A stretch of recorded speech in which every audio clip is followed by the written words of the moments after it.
I would like to welcome all the participants of this workshop. My name is Alfa Diallo from REC, and before I start my presentation about this project and the project background, I would like to highlight some technical informations for you. At the very first, please note that this workshop is being recorded and it will be put into REC web page after the workshop. So you can watch back if you miss some part or have to leave earlier from the event. You can watch the remaining part in a couple of weeks on REC web page. Also, with respect to other technical information, please turn off your cameras and microphone during the presentations, so only the speaker can be visible. And of course, as this is an interactive workshop, please feel free to ask questions. You can do it in two ways. The first one is to write it in the questions, write your questions into the checkbox. And my colleagues will ask it after the presentation, or it's also a possibility that you raise questions after each presentation. There will be approximately 3-5 minutes time granted for questions. And of course, on top of the recording, all the presentations will be available on the REC webpage. And if you encounter some technical issues or problems during the workshop, please contact my colleague, Katalin Varga. You can find her email address. It's katalin.varga@rec.hu. So these were the not so interesting technical aspects. And now we can turn our attention toward the more interesting part of the event. But before I start with the topics of the presentation, briefly, I would like to introduce you the project team which works on this project. So as I said, my name is Alfa Diallo from REC. REC is a Hungarian think tank which conducts several analyses in the field of electricity sector, natural gas sector, renewable sector, and this event is hosted by the renewable team of REC, the pictures you can see in these first slides. And this renewable team has quite a lot of experience concerning renewable auctions. We participated in the ORES2 project, which was a Horizon 2020 project, considering all the details and auction design elements of the renewable auctions in Europe. We also conducted an evaluation for DG Energy with respect to the efficiency of the European auctions.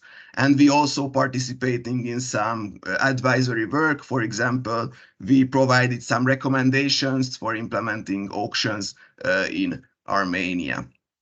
And today's event is part of a larger project. Actually, the project itself is about the energy community contracting parties. So the main aim of the project is to collect best practices, mainly from the European Union, but at some instances also from other countries. And based on these best practices related to renewable energy auctions, provide recommendations for the energy community contracting parties. The project itself incorporates several workshops, one already organized in the end of 2023. You can find all of the materials in the REC web page of this last workshop. And this is the second workshop, which is about innovative solutions in renewable energy auctions. But it's important to note that the project will provide a final report, which will be approximately 30 pages long. And this will collect all the recommendations for energy community contracting parties related to auctions. And we will send this document, this final report, to all participants of the workshop, and it will be also publicly available on the REC's webpage. The project itself, as you see, is financed by the European Climate Foundation. And before we dwell into today's topics, so innovative design elements in auctions and their implementability in the energy community contracting parties. I would like to provide you a very brief summary of the last workshop, the first workshop with this project, which was about the current state of auctions in the EU and the energy community contracting parties and the main trends of the recent years, just to provide a context of this workshop. Here in these slides, you can see some conclusions from the previous workshop related to auctions within the European Union. There were a quite detailed presentation, so if you are interested, you can check the details, but the main conclusions are collected here. And as you can see, in the recent years, the European auctions faced some kind of difficulties relative to the earlier years. So by looking at the data, you can see that since 2020, if you just look at strike prices, you can see a general tendency of increasing strike prices. And also many of the European auctions tend to be undersubscribed at a much higher extent than it was previously present in the auction designs. The main reason for this is one reason is the uncertainty related to high energy prices, and as a consequence, the more difficult financeability of the renewable projects. And also this resulted in the cost increase of the projects. But another important reason why it is happening, that in many European countries, we experience that projects becoming more and more mature, and many projects are not need support anymore, and therefore private power purchase agreements, so PPAs, are gaining important role in the European Union. And we can see that in many cases these PPAs can be competitors and supplements as well to governmental renewable energy auctions. And as a result, we also see some countries, for example, Denmark, the Netherlands, also Greece, which are considering the phasing out of auctions for different technologies because of their maturity. So if we see at the European auctions, we see that there is a rethinking process currently in the European system. The auctions are not anymore focused that much on providing cost efficiency, but new goals emerged, new goals of the auctioneers emerged into the auction system, and therefore in some countries innovative auction design elements started to emerge, which will be one of the main topic of today's workshop. If we look at the energy community countries, however, we see quite different pictures. We see that most of the energy community countries are just started or recently started their renewable electricity tendering schemes.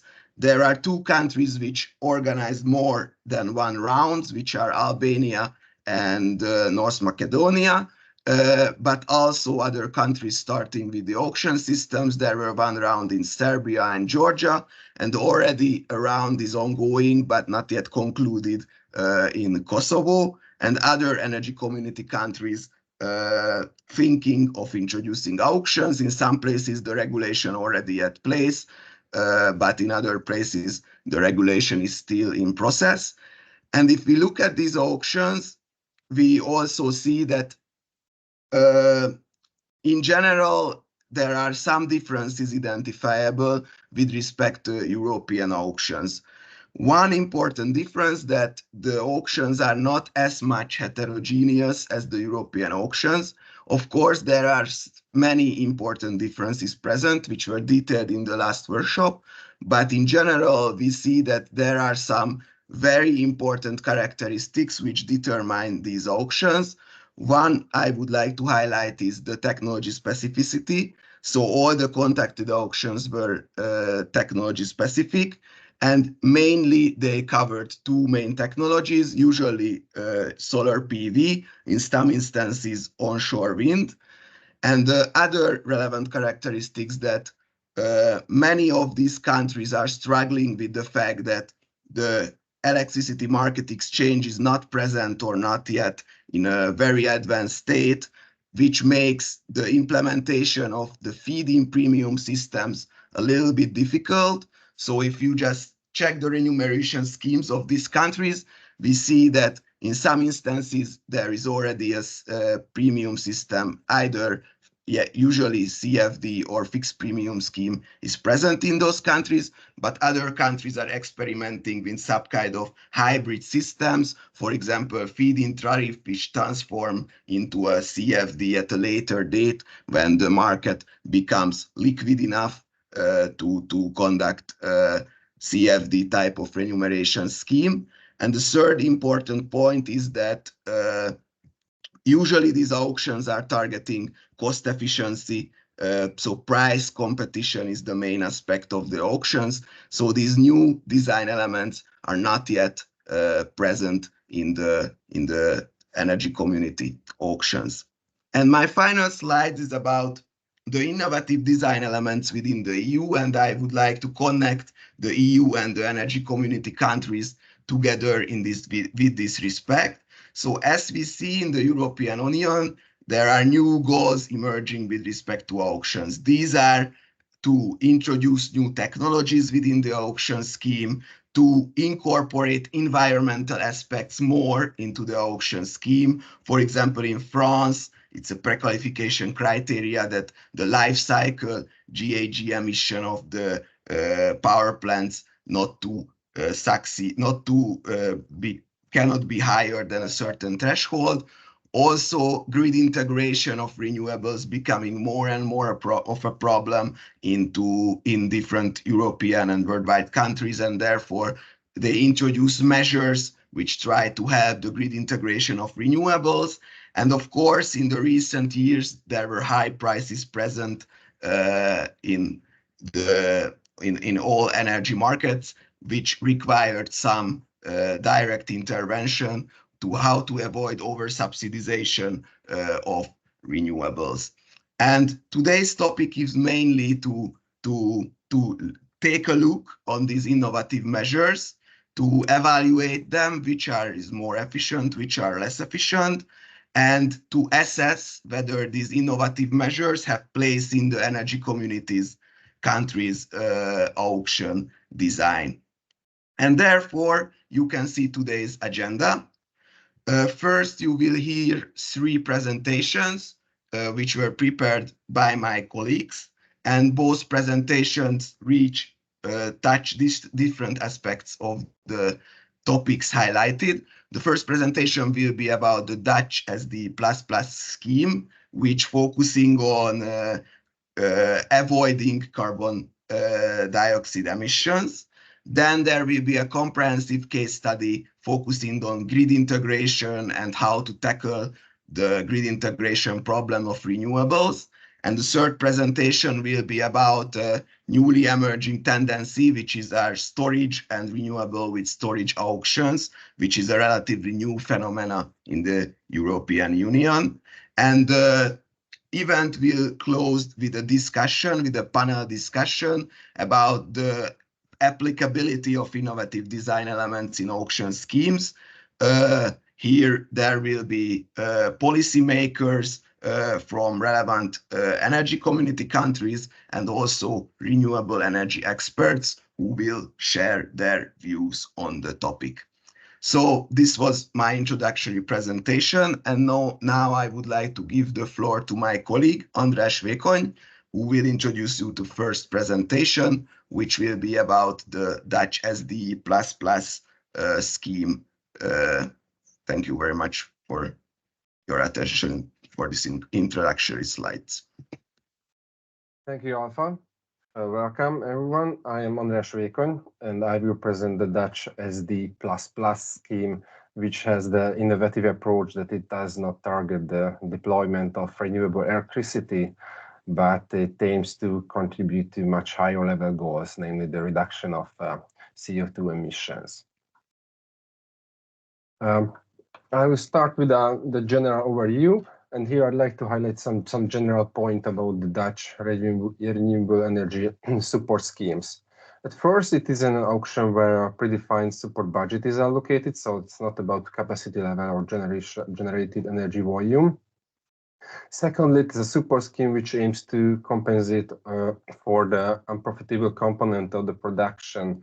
So it is a feed-in premium scheme that provides a compensation to the market revenues. But the most relevant element of this system that it is technology inclusive. Sometimes it is also called as technology neutral, but as you will see, it is not entirely true, as there are technology specific elements within the system. However, it is inclusive in the sense that it includes many technologies, and this coverage has been increased over the last 2 decades significantly. As you see, even the first depicted scheme, the MEP, was inclusive, as different renewable electricity technologies had to compete with each other for the subsidy. And this scheme was transformed and expanded later to cover also renewable gas and also to renewable heat. And this organic development has led to a stage where non-energy technologies have been also covered. And and now we can say that this scheme has a target to reduce carbon emissions with almost any technology that is relevant in this manner.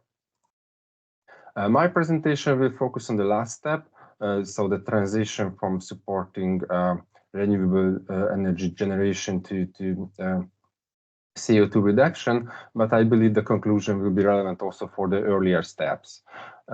At first, I will present the SD Plus system, where from this transition was made.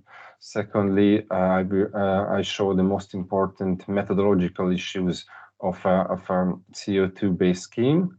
After that, I present the results and experiences of the system, and finally, I show you the latest and planned changes in the system and formulate some lessons to be learned from the Dutch scheme. So the first feature I'd like to highlight is the main reason I said the SD system is not technology neutral, but technology inclusive, as it applies different ceiling prices to different technologies. It has the main role to set an administrative cap on the subsidy, but it also to indirectly and softly influence the results of the auction, as a very low ceiling price, for example, on PV and other major technologies, will lead to more allocation to other or less efficient technologies. The second feature is the remuneration scheme, which is basically a capped one-sided sliding premium. Within the scheme, a market price is supplemented to the level of the bid price, but only if the market price is above the predefined price level, the so-called base energy price. It is calculated based on the future, the long-term price level, and this is assumed to be the 2/3 of the long-term estimated long-term price. However, if the price goes below that price, and the cap will be effective, which means that the total revenue of the bidder will be lower than the bid price. So this is the risk for the investor to be bear, but it is an important element to keep the subsidy expenditures manageable and predictable. And the other extreme situation, which was quite the normal situation in the previous year, if the market price is higher than the bid price, in this case there is no subsidy, of course, but there is also not required to pay back. So it is not a contract for difference system, and there is a huge possibility of over-subsidization here. And finally, I'd like to clarify that the allocated budget is the theoretical maximum expenditure here, which occurs only if the market price is below the base energy price for the entire period, which is of course not very likely to happen. So the actual expenditure are much lower than the allocated budget. Turning to the current system that have been introduced in 2020, you can see that the technologies that are eligible to participate in the SD++ scheme. As the scheme covers also carbon capture technology, it is quite apparent that the auctioneer had to solve a practical problem. It had to use a common metric to make these technologies comparable with the renewable energy technologies. However, I would say that this transformation is more essential than that, as it also make the different kind of renewable energy technologies comparable each other. So it ranks them based on the real goal, the ability to reduce greenhouse gas emissions, and not just based on the level of generated energy. So basically, the ranking of the bids is based on the subsidy intensity of the project in this scheme. So in order to have this amount, you have to use two simple equations. The first one is basically for all kind of energy-related project. The subsidy intensity is calculated based on the difference of the bid price and the forecasted long-term price. Until this point, this is the regular way to calculate feed-in premiums. But the addition is that the support need must be divided by the emission factor, which expresses that how much carbon dioxide is avoided by generating 1 kilowatt-hour energy. However, it is important to emphasize that the bids must be submitted still in euro per kilowatt-hour. So there is no change for the project owner's point of view, and the auctioneer makes this calculation based on its own technology-specific calculation on long-term price and emission factors. So both the long-term price and the emission factors are determined by the auctioneer in a technology-specific manner, and only the application amount is submitted by the bidders. In case of carbon capture technologies, the application must be submitted, of course, in euro per ton CO2, and this bid will be transformed by the auctioneer to a subsidy intensity based on long-term price of CO2 and emission factors. So basically, from methodological point of view, the only difference from the previous system that the auctioneer has to calculate the emission factor for every eligible technology.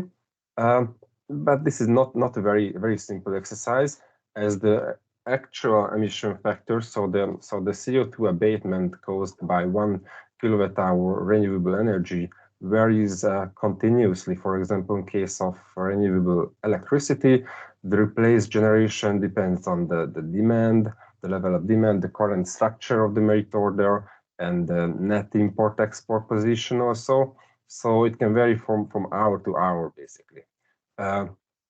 This can be considered in a support scheme only in a simplistic way, of course. So the Dutch system uses generic assumptions based on the modeling results. For example, in the case of renewable electricity, it is assumed that in high-priced hours, renewables replace efficient gas-fired power plants, the marginal power plants that are active. But in low-priced hours, when such power plants are not active, the emission factor can be much lower or even zero if only renewable technologies compete each other. So this leads to a very interesting feature of the system, that electricity generated by different renewable technologies are handled differently based on their production profile. So for example, wind has a somewhat higher emission factor than PV, acknowledging that the production profile of wind is more suitable for replacing fossil power plants, at least in the Netherlands, and based on the modeling results. So these are country-specific results, which sometimes can be applied also for other countries. This is some example on the ranking tables, which shows also the calculation of subsidy intensity based on the ceiling prices, which are called base amounts in this system, and the long-term prices and the emission factor. This first table shows the most efficient technologies, which are PV technologies. you can see that their cost and the base amount are below the long-term price. So the subsidy intensity is negative. However, it does not mean that they have to pay contribution to the state budget, because the remuneration is based on the application amount. So if they submit the ceiling price, for example, it is 8 € per kilowatt hour at the first technology, they still can receive subsidy if the market price goes below this price level. But it is assumed in this table that such situation, that the price goes below that price level, will be quite rare, very, very rare. So the subsidy intensity of the technology is very low. And in the second table, these are also just examples, because there are many, many technologies. It's just examples from medium cost technologies where the subsidy intensity is positive, around 30 € per ton CO2. And there are also some examples from technologies with high costs, which costs are close to the maximum subsidy intensity that can be accepted within this system. In 2023, this limit was 400 € per ton CO2.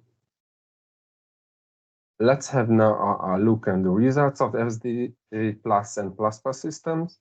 The figure shows, first on the left side, shows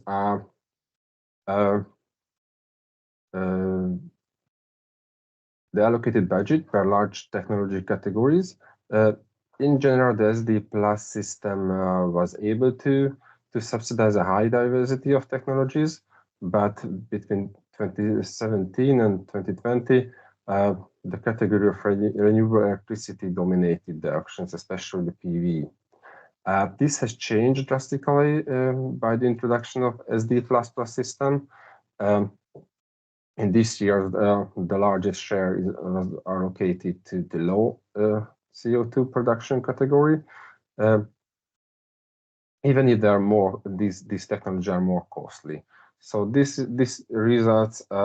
This is the result is basically of the mentioned design elements, especially the technology-specific ceiling prices and the emission factors. So even if it is a cost-based and cost-efficient system, it does not lead always to award PV and wind.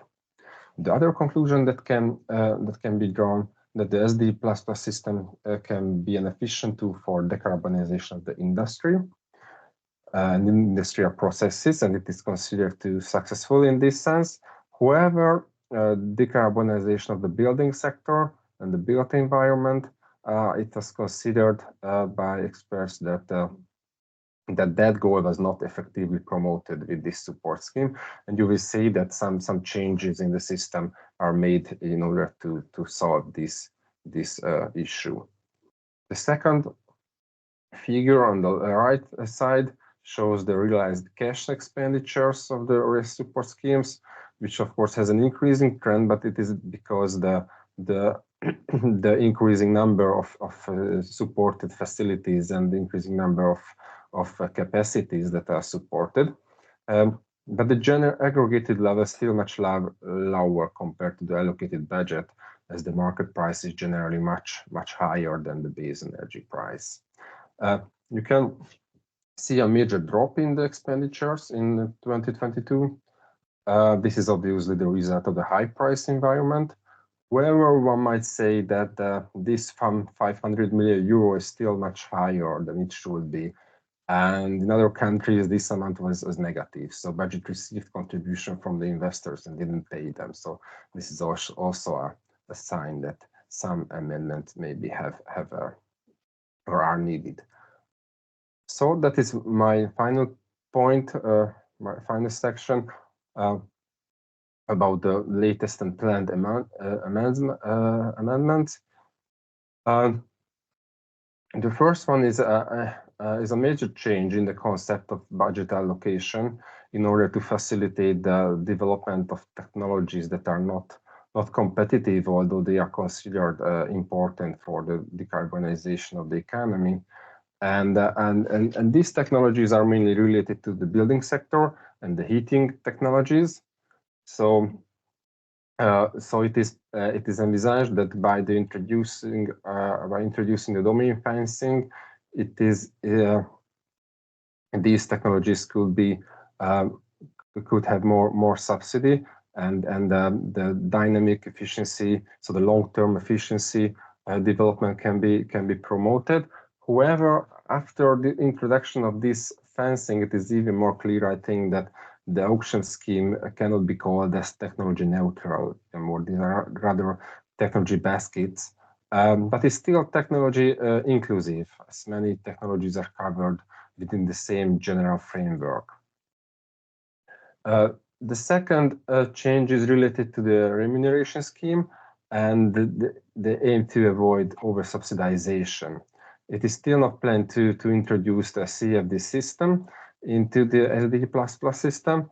Rather, it is planned to monitor the subsidization, and if over-subsidization is established ex post, so after the relevant period, relevant year, the subsidized production hours will be limited for the next year. So it is interesting approach that the fair and efficient level of subsidization is planned to be ensured not in a yearly level and not in a preventive solution, but in a longer time period and an ex post calculation. But there is also thinking on exclusion of the most mature technologies, namely PV and wind, or maybe introduce another type of remuneration scheme for these technologies, namely the CFD, so contract for difference scheme. So finally, I'd like to draw some conclusion and recommendations based on this scheme. I think there are three major benefits of technology inclusive auctions. First, which is the most known and main target, that it can enhance the cost efficiency by facilitating competition between various technologies, and it also helps to minimize the support expenditure. The second one, I think, is also very important, that it allows us to concentrate on higher level goals. For example, the first step, it allows us to concentrate on renewable electricity instead of focusing on the deployment of PV or wind alone. In the second step, it allows us to concentrate on renewable energy instead of renewable electricity or heat and gas. And in the final step, where the Dutch have arrived, that they focus on decarbonization of the economy, which is the ultimate goal, instead of sub-objectives, which are maybe useful policy instruments, but really just instruments and not the main goal. And the third one I would like to emphasize is that it can simplify the institutional framework for support scheme, because it is much better if you have one established and successfully operated support scheme that enjoys the trust of both the government and the investors, and have a high level of participation and acceptance, and you can expand it for many technologies, instead of organizing different auction schemes and subsidy systems for every technology, because it will create a more transparent and predictable regulatory environment for the investors. However, there are drawbacks, of course, also for this kind of approach. At first, a fully neutral schemes can lead to really undesired outcomes, especially the dominance of one technology and the fact that such scheme can support only the most efficient technologies, and it does not facilitate the development of less mature technologies. So in the long term, it can be not a good result, and it can also lead to the over-subsidization of the most efficient technology. And if you want to solve these problems, you will face the same issues, but what the Dutch colleague faced, that it requires a much more complex subsidy scheme, at least the technology-specific ceiling prices. But if you want to target specific areas, for example, the building sector, which is very difficult to decarbonize, then it will require maybe even more special treatment, such as domain fencing.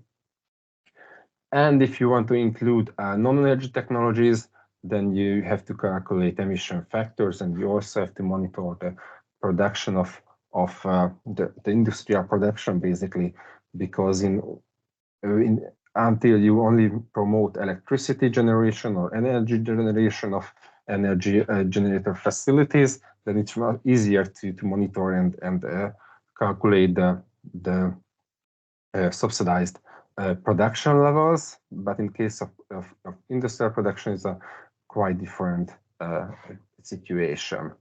So as for conclusions, I will formulate two conclusions for the energy community countries.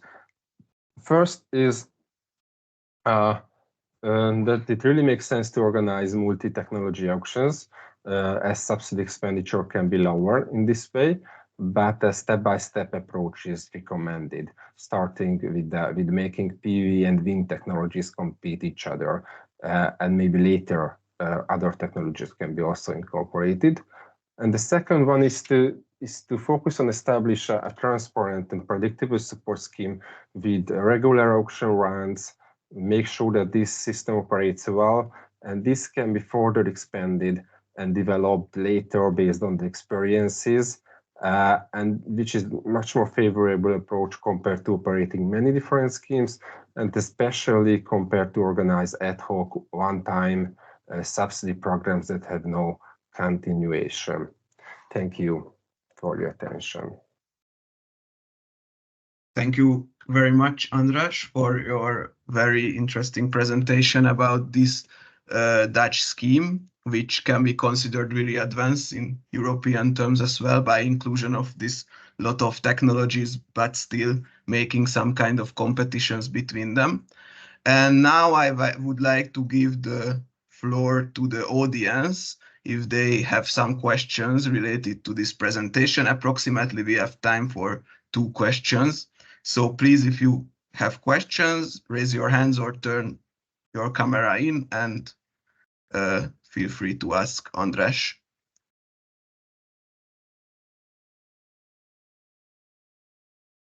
Yeah, there is a question there. Yeah, you listen me? Yes, we hear you. Yeah, it's Zoltan Nagy from Association Industrial Customer Association. One of the question then, how you see that financing, who will maybe I missed some in your presentation, but which is the fund to compensations? I means that when you want to move to the low carbon production basis. This one is the first question, and maybe add to this one, how you see that in Hungary, who will be financing this project? Thank you for the question, and it is very good that you made a second question as well, because in the Dutch system, basically the energy consumers, I mean all energy consumers contribute to this system, because in the energy bills there is a part for this kind of support which covers and finances these subsidies. It is a big question whether it can be introduced in Hungary. However, it is not impossible, because we had previously also some elements, for example, to structure or restructuring the energy system. It is basically the same thing. It is also about restructuring the energy system. So this is the Dutch approach to incorporate a fee basically in every energy bill, and that is the source of the compensation. And just a very quick, very short addition to it, that in almost all of the European countries, these support schemes are financed by the consumers. There are some examples when it's directly from the governmental budget, but it's relatively rare case. However, there are some differences present, that at what extent different consumer segments are burdened with this financing. And as you mentioned, in Hungary, the industrial consumers bear a higher burden, or almost all the burden of financing the scheme, which is of course not an efficient allocation, but it is not necessarily the case. So optimally, it can be designed that the shares are distributed more evenly. Yeah. Sorry, that is a very short comment to this one. That you understand it, that in Hungary we have a different system, the CAT system, and another one which just now they support this type of evaluation of renewables. But generally, if you want to just add more, and then it's, of course, we are very unhappy. I from the industrial customers that unfortunately, so it's you have to be found some other source. For example, they have some income from the CO2 emission, the government, and then you have to be suggested some that way. Then we will avoid the additional problems, additional fees for the industrial customers. They have the serious problems about the energy crisis in the last year, and so we already recovering just now. And if you add to additional costs, unfortunately, I have to tell you, we will be not happy. Yes, thank you very much for the addition and the comment. It was really valuable. We have time for one more question. If you have questions related to the Dutch schemes or their implementability. If not, I see no questions. Okay, then thank you very much again, András. And we move forward with our agenda. So the next presenter will be Bettina Desi, also from REC. And we turn our attention toward the second topic, which is grid integration and the grid integration difficulties related to renewables. And just one sentence before the presentation, that as we saw, there are very different solutions which can be incorporated within the auction schemes. This presentation will not only focus on European auctions, but will include some other countries worldwide, because there are some interesting good or bad experiences which can be covered from outside European countries. So Bettina will speak about the potential auction design element in a comparative case study. Bettina, the floor is yours. Okay, can you hear me and see my slides properly? Yes. Oh, okay, so well, let's jump into the middle of the topic, because we will talk about a lot of different cases, approaches, tools, how to help the integration of new renewable energy production facilities into the already existing power mix and the electricity grid. Because if we don't do that, if someone doesn't really care about, a country about this problem, then it can quickly, a quick renewable energy expansion can quickly lead to problems. For example, like high costs of balancing services and generally high grid costs, or in some cases the need for the curtailment of renewable energy production facilities, or generally to reduce the pace of renewable expansion and to announce smaller and smaller auction volumes to practically, this is some kind of damage control. If these grid problems occur, somehow try to manage the magnitude of these problems. But as you can see it on the right side, there are a lot of different approaches how to fight against the appearance of this kind of grid problems or integrability problems, from the most simple thing that just requiring some grid connection permits in the very beginning of an auction process, to the definition of specific locations where new facilities can be built, or there are other more out-of-the-box approaches, for example, negative bid auctions. So I will talk about this through the introduction of some quick case studies. And these are from all around the world. I will not describe the complete auction schemes, only those parts of the auction schemes which are relevant for our topic today.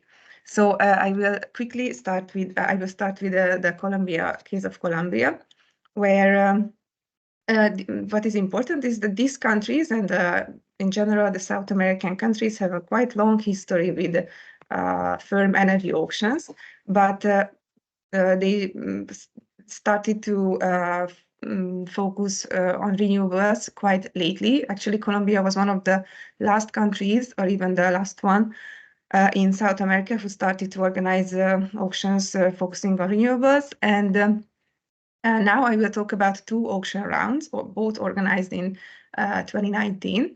And even the first one was not for renewables specifically. It was a technology neutral multi-criteria auction. But there were some design elements which favored renewable facilities, and especially non-hydro renewable facilities, because the Colombian energy mix is very, very dependent on huge hydropower facilities. So that was a starting point of further renewable expansion. And this first round, where renewables were in the focus, had some very sophisticated and special design elements. The first one was that they defined criteria system based on 4 different aspects. What are the requirements towards a new renewable or a new power generating project?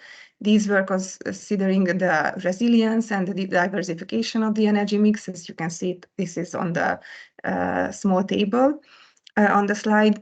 Or another aspect was the complementarity, how the new project complements the already existing mostly hydro capacities. Of course, you can see here emission reduction as an aspect. So as I mentioned, this is a tech neutral auction, but these aspects are favoring the renewable facilities. And the 4th aspect was energy security. And all these 4 aspects add up to 100 points, and every bid was qualified if they had at least 50 points out of this overall 100 points. And another interesting problem and design element Colombia used is not strictly related to grid integration problems, but they also applied a so-called competition criteria, which was part of the decision-making process. And they really wanted to incentivize smaller players to participate on the auctions, because concentration and some dominant players and the players active in several parts of the value chain on the electricity market were present, and they really wanted to fight against this and attract more and more smaller players. But these criteria were not met, and they decided not to award any contracts on this first round.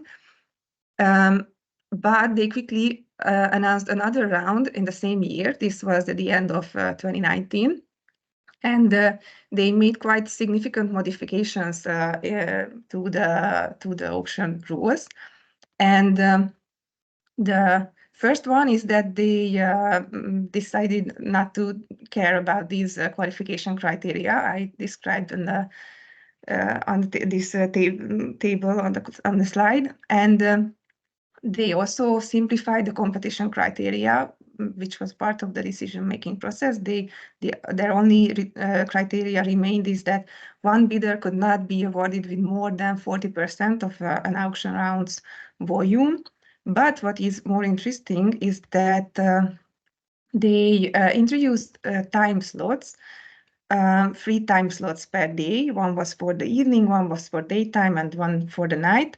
And the producers who submitted their bids could submit 1 or more bids into this time slots, and they had to indicate whether their bids were mutually inclusive or mutually exclusive or simultaneously submitted.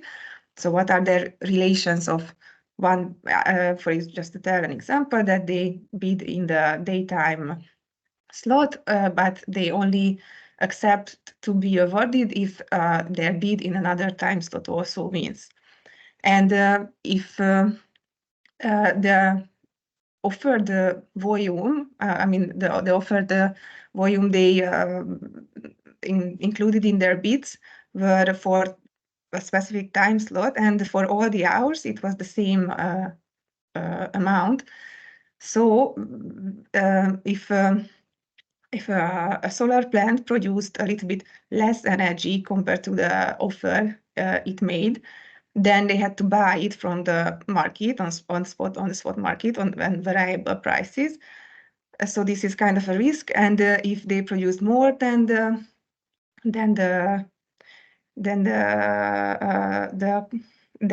of course the opposite. And this round was quite successful. They awarded more than 1 gigawatt of capacity, and these were quite big projects and resulted in very, very low prices. But as you can see, maybe on the slides that they defined only the minimum level of minimum size of projects. The first round was for projects over 10 megawatt, and the second round was projects over 5 megawatt.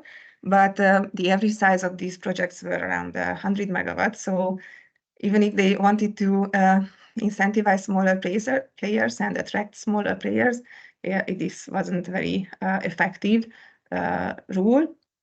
And what are the conclusions about this quick introduction of the Colombian case is that there were very, very significant changes from one round to the other. And these rounds were standalone auction rounds. So it's not a comprehensive scheme. They didn't have a schedule. They just organized one round after the other. And these were very, very different from each other.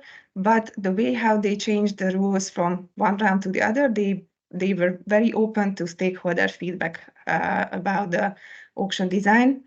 And this was a key factor of the success of the second round.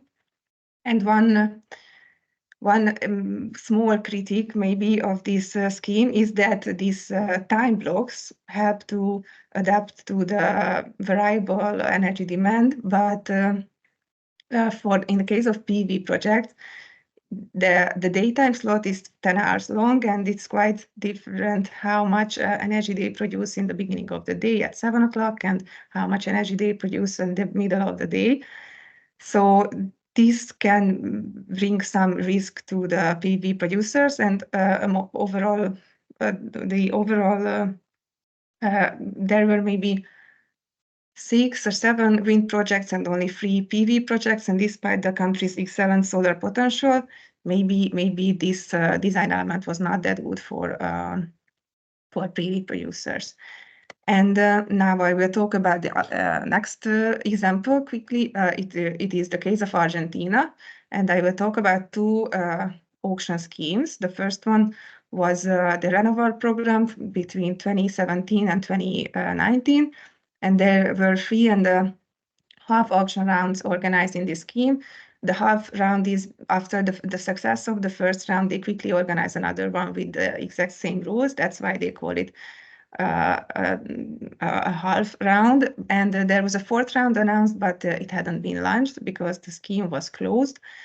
And the first 2 rounds were quite huge announced volumes with very, very big project sizes. Allowed project sizes, but by the 3rd round, they introduced quite big changes into the auction scheme because they met with the grid connection problems because of the insufficient transmission infrastructure, and this was the reason why in round 3 they introduced some region-specific caps of maximum capacity per interconnection points, and in different provinces, there was a cap of, they limited the new renewable facilities to become connected to the grid. And the new project's maximum project size was limited to 10 megawatt, which was a quite big drop after the first 2 rounds size limit. And so these were quite big changes. They targeted completely different kind of projects after this after the first two rounds compared to the third round. And there were plans that in the fourth round, which was only planned and postponed and hadn't been launched finally, there will be some design elements to attract private investments into the grid infrastructure, but in these years there were quite unstable economic environment, very high inflation, and elections also. So all this instability led to the end of this scheme. And after a few years long break, they introduced another new auction scheme, and they had already been successfully conducted one round last year. And you can see that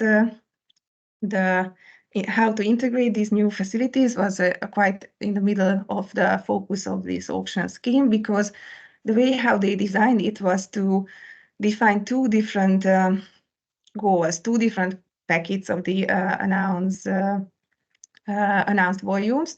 The first one is the 500 megawatts announced volume was directly to replace already existing thermal generation.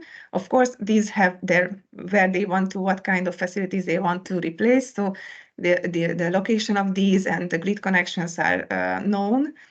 And this was the bigger packet, and the smaller packet of this auction round was for general diversification of the power mix. The volume of this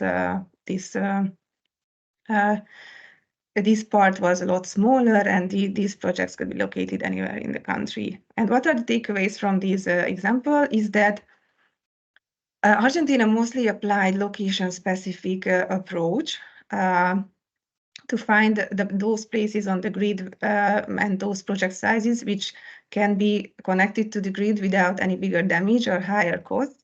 But our evaluation is that this is only a solution on the just only on the long term, on the short term, because they can quickly run out of grid connection points which are sufficient to build new production facilities. And in another hand, it can force investors to establish projects under less favorable conditions, and eventually these will lead to higher prices, which is not among the goals, of course. So these are our takeaways from the Argentinian case, and I will talk a little bit about the German auction scheme. They and mostly some regional factors were introduced for the case of onshore wind projects, and there were some general regional limits and limits defined in the auction scheme. The first one, which was until 2021, was to define regional capacity addition limits in the northern states. These were around 900 megawatts additional capacity per year, because these areas the grids are overstressed because of the huge already existing wind capacities. So once this annual cap is reached in these states, even if there are more and more cheap or bids in that areas, they will award projects in other places, even if they are a little bit more expensive. But this regulation was changed. Actually, the goal was completely the same, but the approach was different since in the last few years they changed this regulation.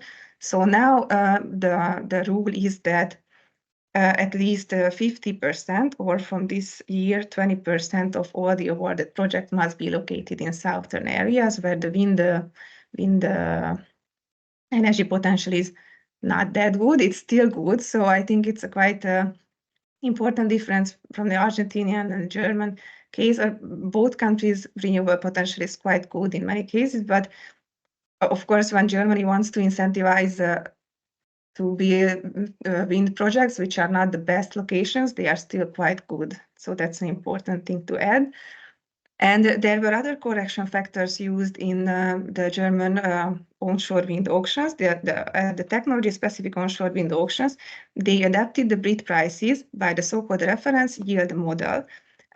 This was to partly offset those differences that were site-specific. And as I mentioned, this reflects to the wind potential, the energy potential of a specific area. And this was an upward and a downward correction of bid prices as well. And as you can see it on the small table in the corner, it was not a symmetrical way of correction, so they didn't punish those sites or planned projects which were at very, very good conditions and very high wind energy production potential, as much as they compensated those with a little bit poorer conditions. And this rule is still part of the auction scheme. But the other example I want to talk about was applied for the joint PV and wind auctions. Actually, it was quite the rule was quite similar, but there was only a downward adaptation of the bid price by this distribution network component, and so this was punishment to those projects which planned to be built in areas where the installed renewable capacities already exceeded the peak load. And the magnitude of this punishment was, the maximum was 8 or 9 euro cents for solar PVs and almost 6 euro per megawatt hour for wind. And so what are the takeaways is that this latter example of in case of the joint PV auctions, which are currently not organized, that the German regulatory agency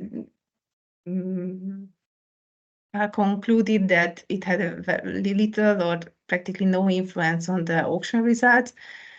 But I found a lot of studies examining the reference yield model in case of the technology-specific onshore wind auctions, and of course, incentivizing to projects to be built in not the best locations had their risks and costs, but the benefits outweigh these risks. So at the end, this part of the auction scheme will lead to lower consumer prices. And the next last country-specific case I will talk about is the auction scheme of Mexico. What is important is that this scheme was one of the most complex I've ever seen, and I only talk about these grid-related elements of the auction scheme.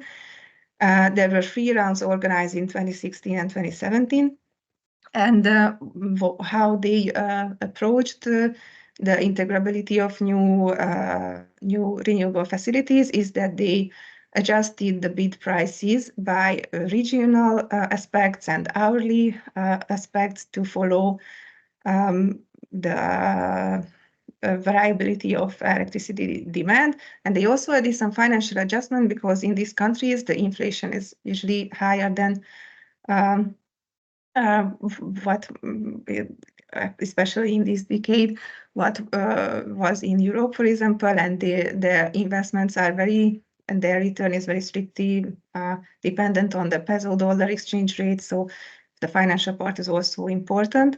But actually, this regional and hourly adjustment, these were quite simple. They rewarded those regions where new capacity was needed, and they penalized those projects which plan to be built in areas where production overcapacity existed.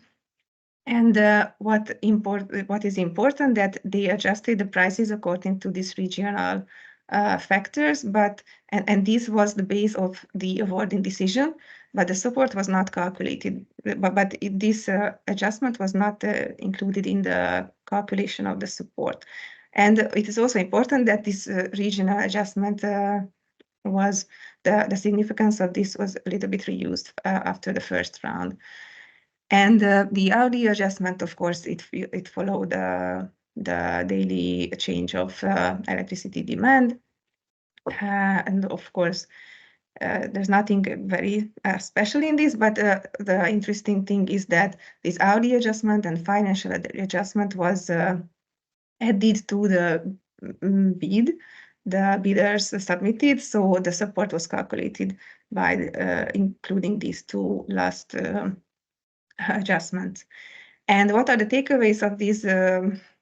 Just a small picture of this part of this auction scheme was that market players criticized the Mexican auction scheme because of the complexity of the scheme, and they didn't find it transparent enough how these adjustments are calculated. But regardless of this, the competition was very, very strong, and at all the 3 rounds we know. And even the competition was strong, and it seems like the auctions were successful. New administration closed the auction scheme, and the new plans are in totally different directions. So there wasn't, so this scheme was closed practically.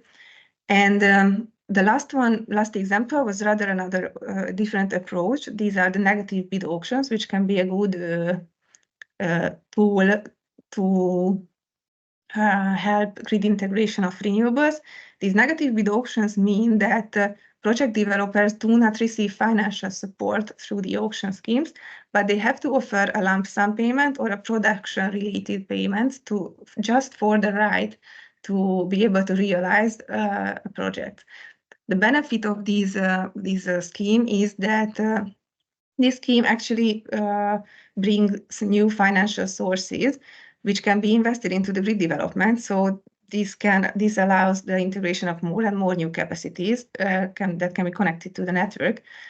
But and one benefit can be also if the market prices are very volatile and the prices are very high, then it can moderate the extremely high revenues of the renewable energy source producer. And but the negative bid auction has some limitations as well. For example, this approach can only be used if it is possible that projects can be built without financial support. And this is supplemented with scarce grid connection points, and a mechanism is needed to distribute the connection sources. And this format is mainly used in case of offshore wind projects, which are project-specific at predefined locations and project sizes. So usually these are this is the technology where it is used. And it is also a limitation that if PPA contracts are popular in country, they can be better alternatives for project developers, but this won't generate payments to the government. So it is worse for collecting sources to invest into grid development. And I just want to highlight 2 quick cases. For example, in Netherlands, offshore wind auctions, the first round and first example where negative bids appeared was in 2017, and after that, all the winning bids were negative. But what is more important, but interesting, is that in Portugal, negative prices occurred even in the case of ground-mounted and floating PV projects. And of course, this was because in Portugal, the solar potential is very high, and there are already very high PV volumes in that country, and the connection grids are very scarce. The connection points. So the combination of these factors led to negative prices in their country, even for solar. And just to quickly summarize what I wanted to share with you in this presentation, that you can see that I don't have a solution. I cannot tell which element is better than the other and what to choose when a country wants to keep the grid aspects in mind. As you can see through the whole auction process, you can see some intervention points where you can influence the outcome in a grid integration from grid integration aspects. And these are all the success of these, and their effect is always dependent on country-specific factors. For example, you can start with very kind of administrative looking rules like requiring grid connection permits, but the extent to which administrative rules influence the outcome of an auction is always very country specific. In some cases, it can be only an administrative step. In other cases, it can be a very, very difficult part of the whole process. And as a next step of the auction process, there can be qualification criteria defined in a way to support grid integration. But as we know, very strong qualification criteria can lead to a smaller set of potential bidders and smaller competition and maybe higher prices. And this is not what we usually want. And there are other big set of targeted design elements, for example, all these location-based approaches or the limited eligible project size or different rules applied for different technologies based on their production profiles or the negative deductions. These are all a big set of design elements that can be used to influence the outcome of the auctions. And at the end of the process, it is also possible to adjust the already submitted bid prices using criteria to, for example, to follow the supply-demand imbalances, or the winner selection criteria can be based on, for example, this yield potential of certain plants.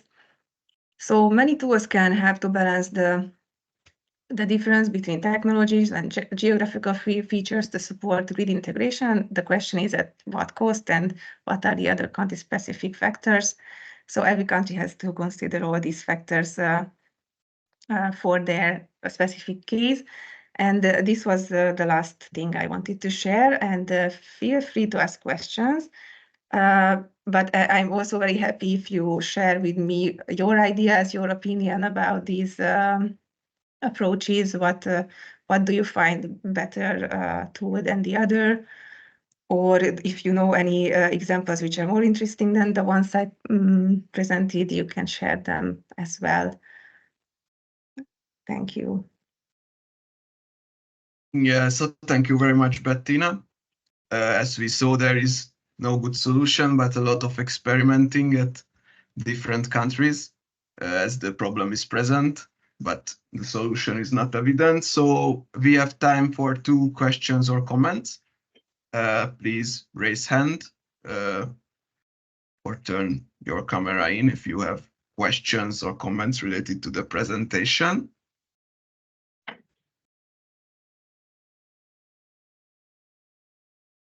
Yeah, Vasily, boss. Yeah, thank you very much. Yeah, I thought I'll use the chance because you talked quite. First of all, thanks for the very interesting presentation. And since you might know, I'm a researcher from Germany, and we have, of course, our own opinion about the German provisions that you mentioned. But I just wanted to get your feeling, like the outside perspective about the German provisions, for example, the reference yield model. How do you see it as a researcher from abroad? Well, my opinion was, and it's thank you for asking this, is that well, it's a lot easier to introduce this kind of rules when you have resources and the financial background and stability.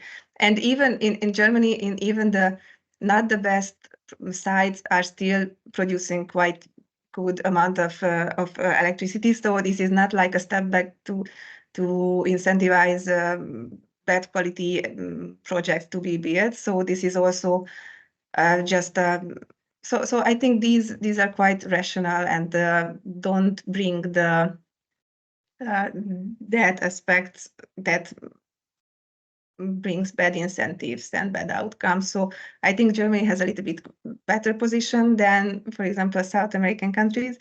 And in this term, I find them quite logical and good tools. Okay, interesting. No, thank you very much. But as a German researcher, what is your opinion? A good point, because like some of these provisions, especially the reference yield model, has been introduced already quite a lot of years ago, when we still had the administratively set remuneration levels or the support levels. So this was the idea that there is no overcompensation, but we kept it to incentivize project in less well-resourced sites. The problem is currently, as far as I know, most of the new build projects are at around the 60–70% level of the what you showed.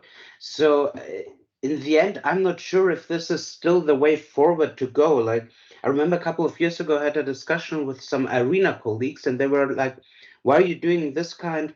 Because the reference yield model is only about the produced electricity. It doesn't say anything about the market values achieved by the projects. And we should much more focus in the near future about, or already now, about the market values and the market integration, and not so much about the produced electricity anymore.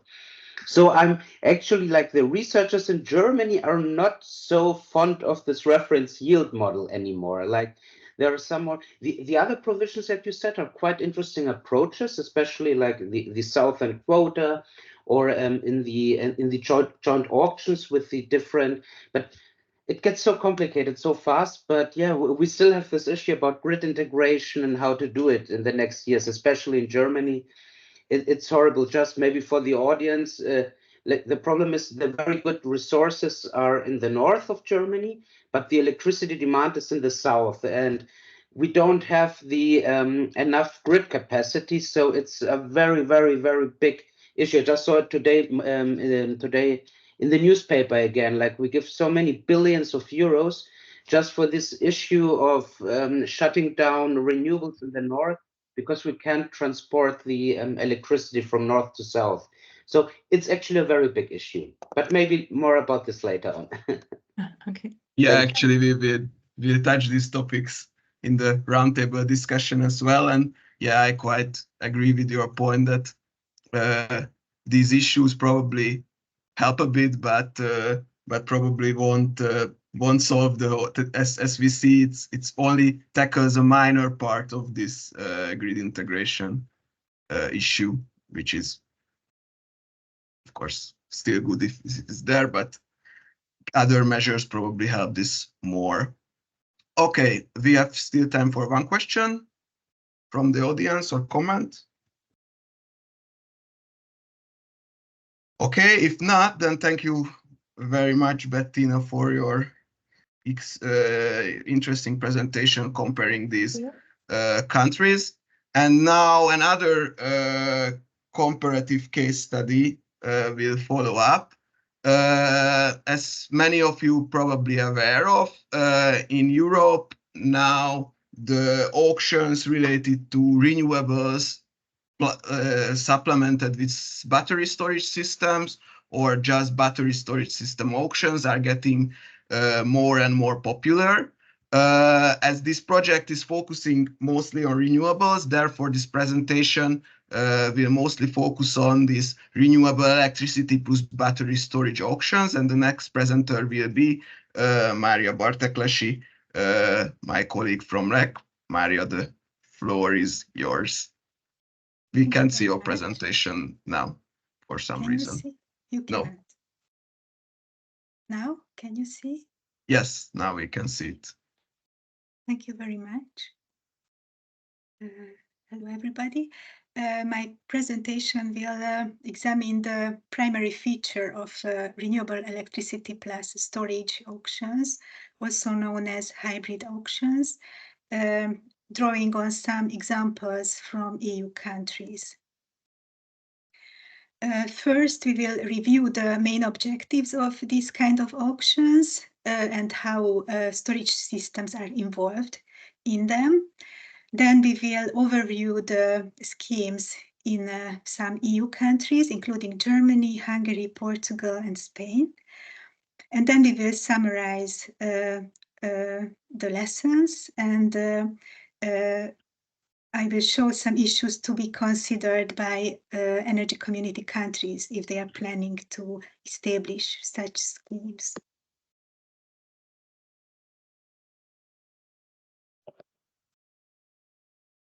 First of all,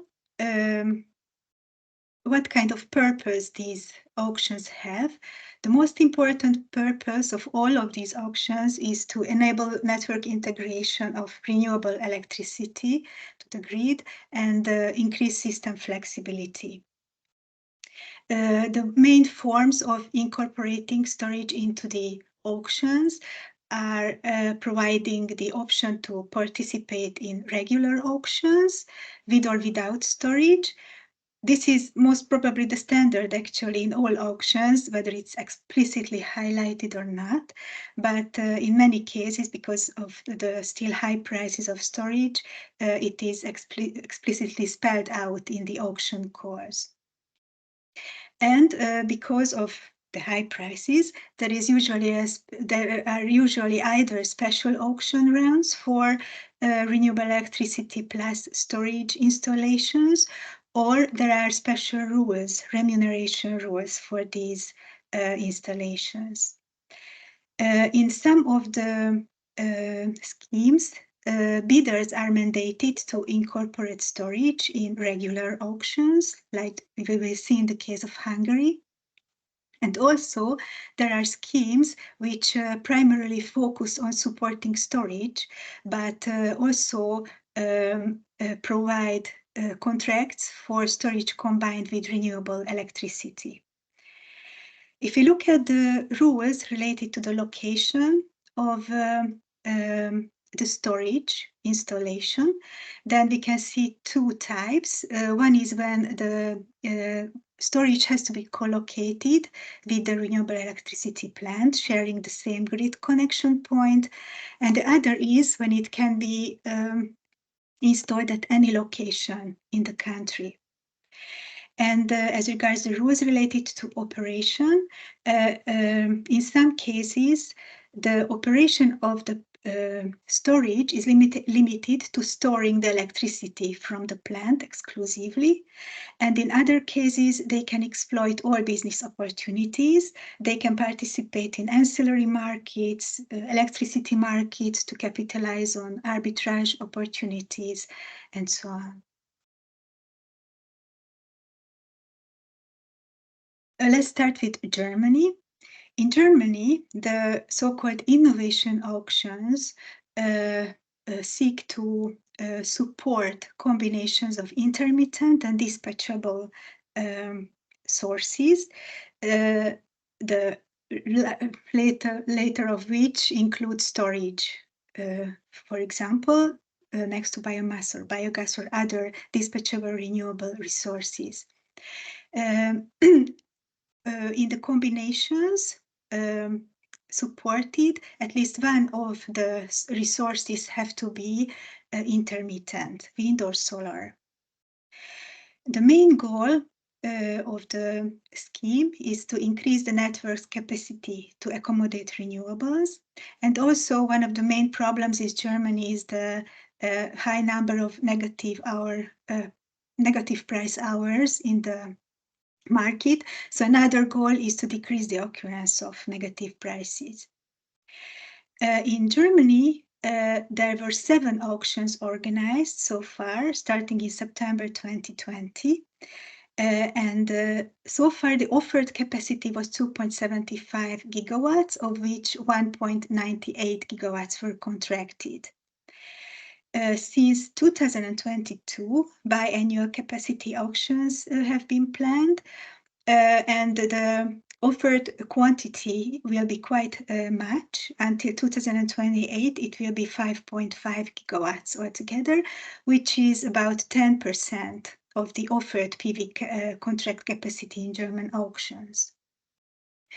The auctions are pay-as-bid static auctions, and originally they granted fixed premiums for 20 years contracts, but the remuneration scheme changed to a one-sided sliding premium from 2023 as a result of the high prices due to the energy crisis. The requirements, special requirements related to storage are that the storage must have a power capacity of at least 25% of the total capacity of the installation, and it has to have a storage capacity of 2 megawatt-hours per megawatt, so that it's able to discharge electricity for at least 2 hours to the grid. The storage system can store electricity only generated by the co-located renewable generation asset and cannot charge from the main grid.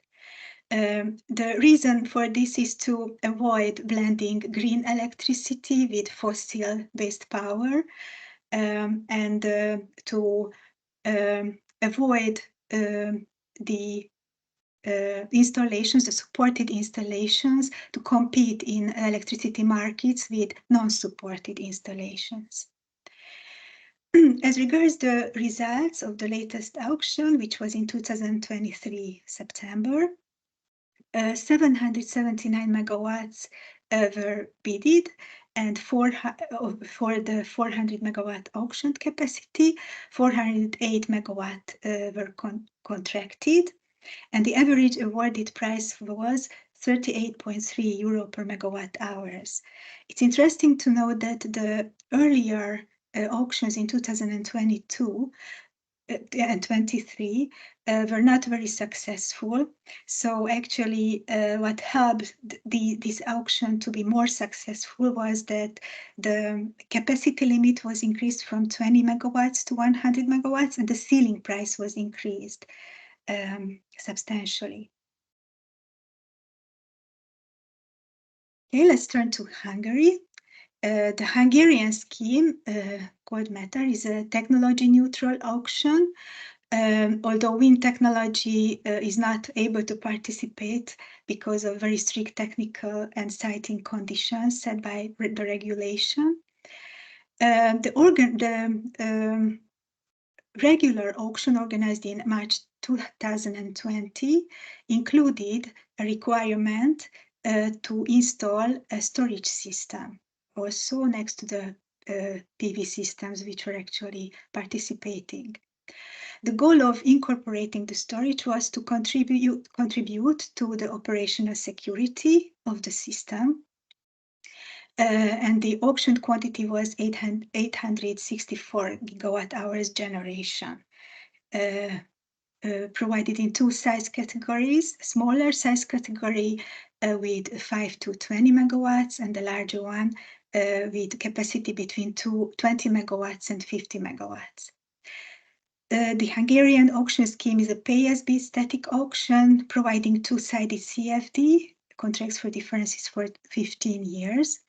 And there were ceiling prices set in this auction for the smaller and the larger category as well.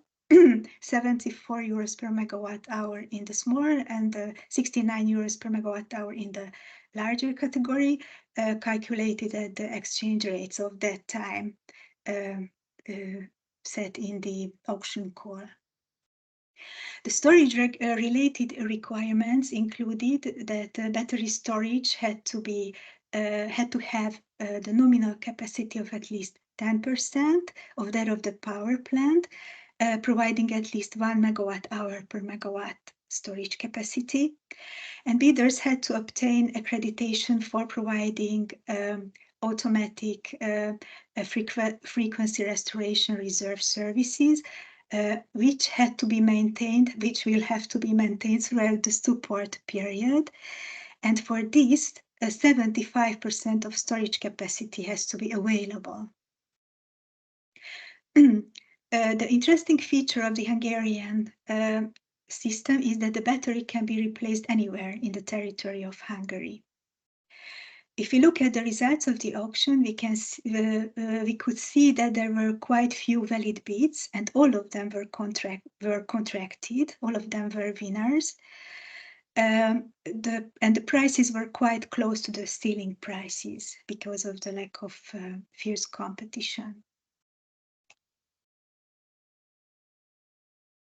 Let's turn to Portugal. In Portugal, the problem is a lack of available connection capacity, as in all other countries actually. But here, the authorities were trying to figure out a way to allocate the scarce connection capacities in an efficient way. Therefore, they were organizing auctions for new solar photovoltaic plants with or without integrated storage systems. The last one of these auctions was organized in 2020. As I said, the main goal was to establish efficient application process for scarce grid injection capacity, and the installations of renewable electricity plus storage were competing with other installations without storage. The auction had three different types of remuneration schemes, one of which was dedicated especially to the schemes with storages. This was the so-called fixed flexibility premium. Here you could, in the auction, you could bid for a decreasing amount of capacity payment in an ascending clock type dynamic auction scheme, meaning that you could actually decrease the payment below zero as well. But at the same time, you could have revenues from the market, both the electricity and ancillary markets, and you had to contribute to system stability through a contracts for difference mechanism to have the system balance the capacities. The support was provided in 15-year contracts. The requirements related to the storage system was that it had to have the capacity of at least 20% of the awarded capacity and had to be capable of operating continuously for at least 1 hour. The projects were free to sell their energy in the market as they wanted. They could receive revenues from providing ancillary services with the storage system and also profit from arbitrage opportunities. The result of the auction was that out of the 13 winners overall, 8 were renewable electricity plus storage installations, and 670 megawatts were allocated from the 700 megawatts offered. But the competition was quite fierce because here special connection points were offered in the auction, and some of the connection points were very popular while others were not so much. Therefore, not all the capacities were allocated, but the prices were very low. Comparing the prices is quite difficult in case of the Portugal scheme because the projects were selected according to an MPV calculation, weighing the positive results for the offered money to the grid. But according to some of the calculations, the estimated price can fall between 12 and 30 euros per megawatt hour in case of the installations with storage. And finally, let's look at the scheme of Spain. Here again, the main goal was to increase the accommodation capacity of the grid. The regular auction scheme, REER, is a technology-neutral auction scheme, which provides opportunity also for dispatchable technologies, similarly to Germany, including renewable electricity and storage as well. The first of these auctions was organized in early 2021 and the latest in November 2022. The auctions are pay-as-bid auctions providing CFD for 12 years, and the special remuneration formula is applied for dispatchable technologies with a 25% market exposure, meaning that the remuneration scale is not actually more favorable for these installations, but a little bit less favorable than for the installations without storage. The other scheme that was already organized in 2023 is the so-called PERT tender, which is a CapEx support scheme, mostly focusing on storage systems, but also providing support for hybrid installations of storage plus renewable facilities. The projects are awarded based on 4 criteria, one of which is economic viability, mainly referring to the bid price, technical features, including the capacity of the plant, for example, or its ability to provide ancillary services. The project viability is related to the experience of those who install and operate the projects and the handling of risks in case of the project during the lifetime of the project. And the 4th criteria is externalities relating to how much employment the project generates and what kind of environmental effects the project has. The requirements related to the storage system, in case of the rear auction, 2 megawatt-hour of storage had to be installed for each megawatt of wind and solar capacity. In case of the PERT auction, a minimum of 1 megawatt of power capacity had to be installed, but it depended on the size and other features of the installation, and at least 2 hours of storage capacity had to be ensured. Regarding the location of the plants, in case of the rear auction, and actually also in case of the PERT auction, the plant had to be, the storage had to be co-located with the installation, and they had to share the same connection point. Regarding the auction results, the REER auctions had no winning renewable electricity plus storage projects. While in case of the PERT tender, the special auction round for hybrid installations was oversubscribed, and 34 of 58 projects were awarded. The grants are capacity-based grants, which cover 40 to 65% of the project costs, again depending on the special installation.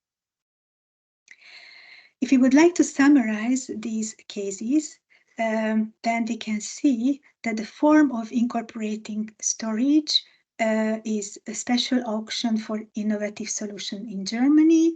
In Hungary, it's the regular scheme, but mandating bidders to incorporate storage. In Portugal, the same scheme is used for installations with and without storage, but special remuneration rules apply to those with storage. And in Spain, there is an option to participate in normal auctions with special but non-favorable remuneration conditions, while there are also special storage capacity tenders, which are more popular and successful.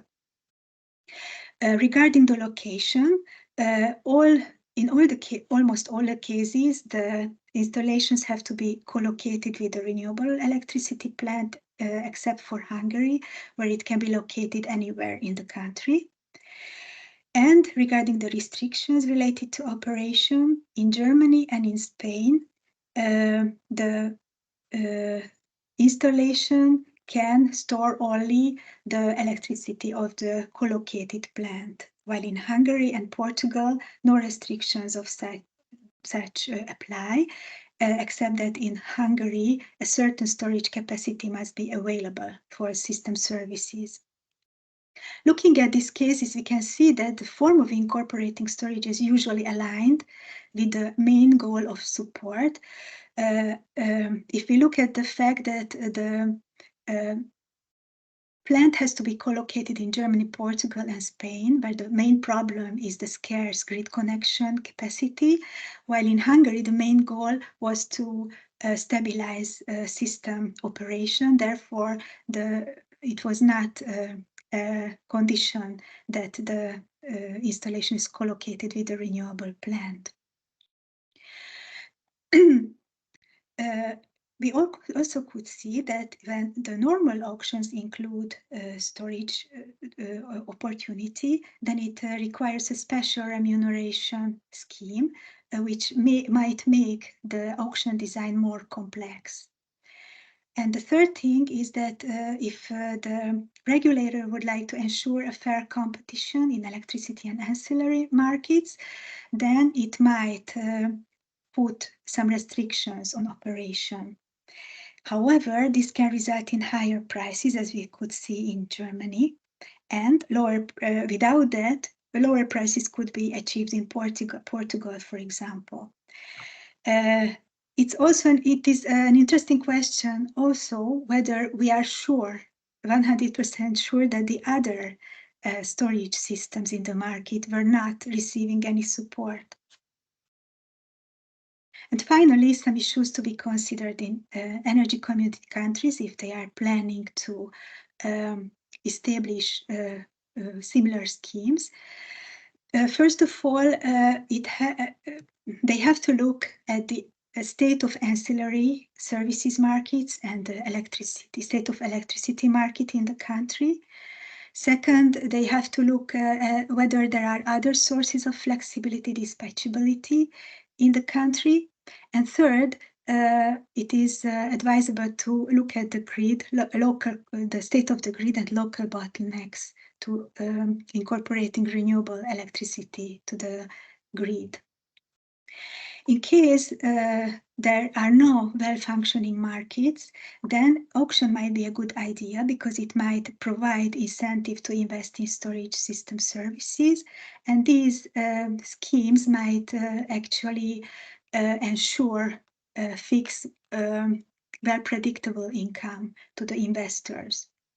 In well-developed markets, it is interesting to consider whether they could participate in various markets or they should not, which might increase the price in the auction, as we could see before. In case there are other dispatchable sources in the country available, like dispatchable renewable electricity, curtailment, cross-border trade, other kind of storages, demand response, then these sources should also be considered, and they should be looked at in a whole system planning perspective. So the support of renewable plus storage has to be put into this framework, this integrated resource planning framework. And connected to this, in some cases, installing storage shall not be mandated for all variable renewable electricity plants. In case there are local bottlenecks in the grid, it might be advisable to require co-located storage to enhance the RES-E-grid connections and save on grid enforcement. And this might be also an answer to the question when we contemplate whether renewable electricity plus storage should be supported or large grid scale storage should be supported, which also has to take into account whole system planning. Several countries support actually both or plan to support both, including Spain, Hungary, and Greece. Thank you for your attention, and if you have any questions, please don't hesitate to ask. Thank you very much, Maria. As we saw with these battery storage applications, that there are quite a lot of variety how countries applied this within their auction scheme. So it's not really evident what is the most efficient way to do it. It very much depends on the country characteristics. There are some questions already in the chat box, as I see. One from Alex Toth, who would like to ask about your opinion, Maria, on the European Hydrogen Bank pilot auction, if you have some, whether it's, so what are the pros and cons, the advantages of this scheme, the question asked. Mario? I think the positive contribution of the scheme can be similar to those of the innovation auctions, that some amateur technologies can receive support, thus helping their adoption and the price decrease in the longer run. So I think this is a good pilot. I agree with it. Actually, as far as I know, renewable electricity plus hydrogen auctions are planned already within the innovation auction framework of Germany as well. So some of the countries already started auctioning hydrogen storage installations. Thanks, Maria. And I would also pass this question to Vasilios Anatoitis if he's here. Oh, he's already raised his hand, so he just sensed the calling because he's quite an expert and experienced in the topic. So, Vasily, if you can share your views. Of course, I'm a little bit biased because we actually at Fraunhofer, we developed as consultants together with the European Commission this innovation fund, and I'm the project coordinator of this. So I know a little bit about this innovation fund. And just in general, I completely agree with Maria, the idea is to support hydrogen since the hydrogen generation. We didn't see so much yet. There are a lot of plans on the national level, but from the Commission's perspective, it's such an important topic. They really want to use the funds to get the hydrogen economy started, especially if we look, because right now we are quite advanced already in Europe with hydrogen technologies. But then the big boom came from the US with the Inflation Reduction Act, and everybody went crazy.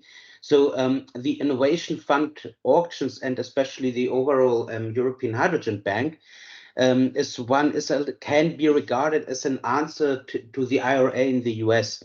And so basically through their support via fixed premium, it's basically for the production of hydrogen in Europe, everywhere in Europe, in an auction.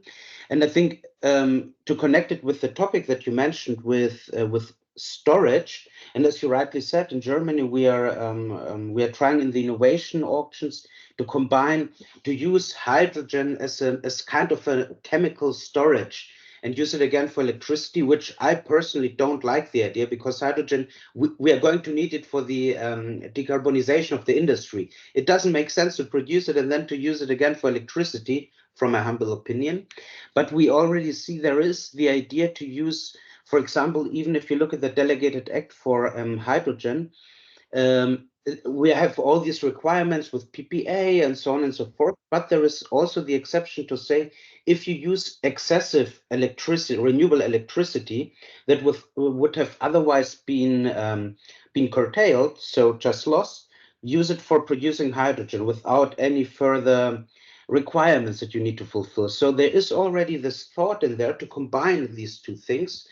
Let's see how it works out. And maybe, yeah, and the offer, if you have further, more in-depth questions on the Innovation Fund auction, pilot auction, feel free to post them in the chat. I can answer, or in the discussion later. Thank you. Thank you for the detailed answer. We have time for one more question to Maria's presentation, so feel free to ask. I don't see any more questions. Then, Maria, thank you very much for the presentation. Thank you. And now we arrive to the last point of our agenda today, which will be a panel discussion about the implementability of innovative design elements within energy community contracting parties. And this roundtable discussion will be moderated by me and 3 participants will be there. I would like to ask the participants of the roundtable discussion to turn their cameras in as well. And I start introducing them. So the first participant of the roundtable discussion will be Magdalena Daskalova, who is coming from the Ministry of Economy in North Macedonia. As you already saw, North Macedonia had quite a solid experience with renewable auctions, as they have already conducted 3 auctions round. And we are very happy that you accepted our invitations, Magdalena, and share your insights. The second participant of this roundtable discussion is Ilber Batai, who is from Tetra Tech and the chief of party of the Kosovo Energy Sustainability Activity. Kosovo is very much in the middle of the process of implementing auctions. Their first auction round is currently ongoing, and they are planning next round in the next year. So we are very happy as well that you accepted the invitation and can share your views in this implementation process. We cannot hear you very well, Ilber. Can you hear me? I didn't talk at all. Just said yeah. hi. Okay. I don't know. There's somewhere there was just some noises, but okay. Now I can hear you. And the final participant of this workshop, we heard him quite a lot today already. He is Vasilios Anatolitis, a researcher from Fraunhofer Institution, who has quite an experience with renewable energy and electricity auctions.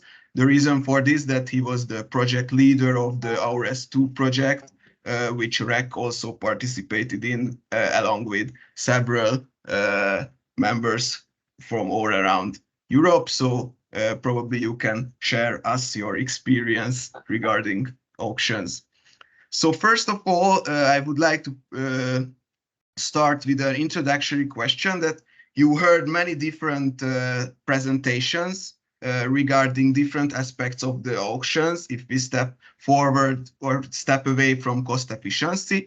And first, I would like to have your opinion or comments regarding to the presentations. Were there any points that you found interesting or relevant, or how do you see these aspects which were raised today? First, I would like to start with Magdalena, please. Hello, can you hear me? Yes, we can hear you. Okay, thank you.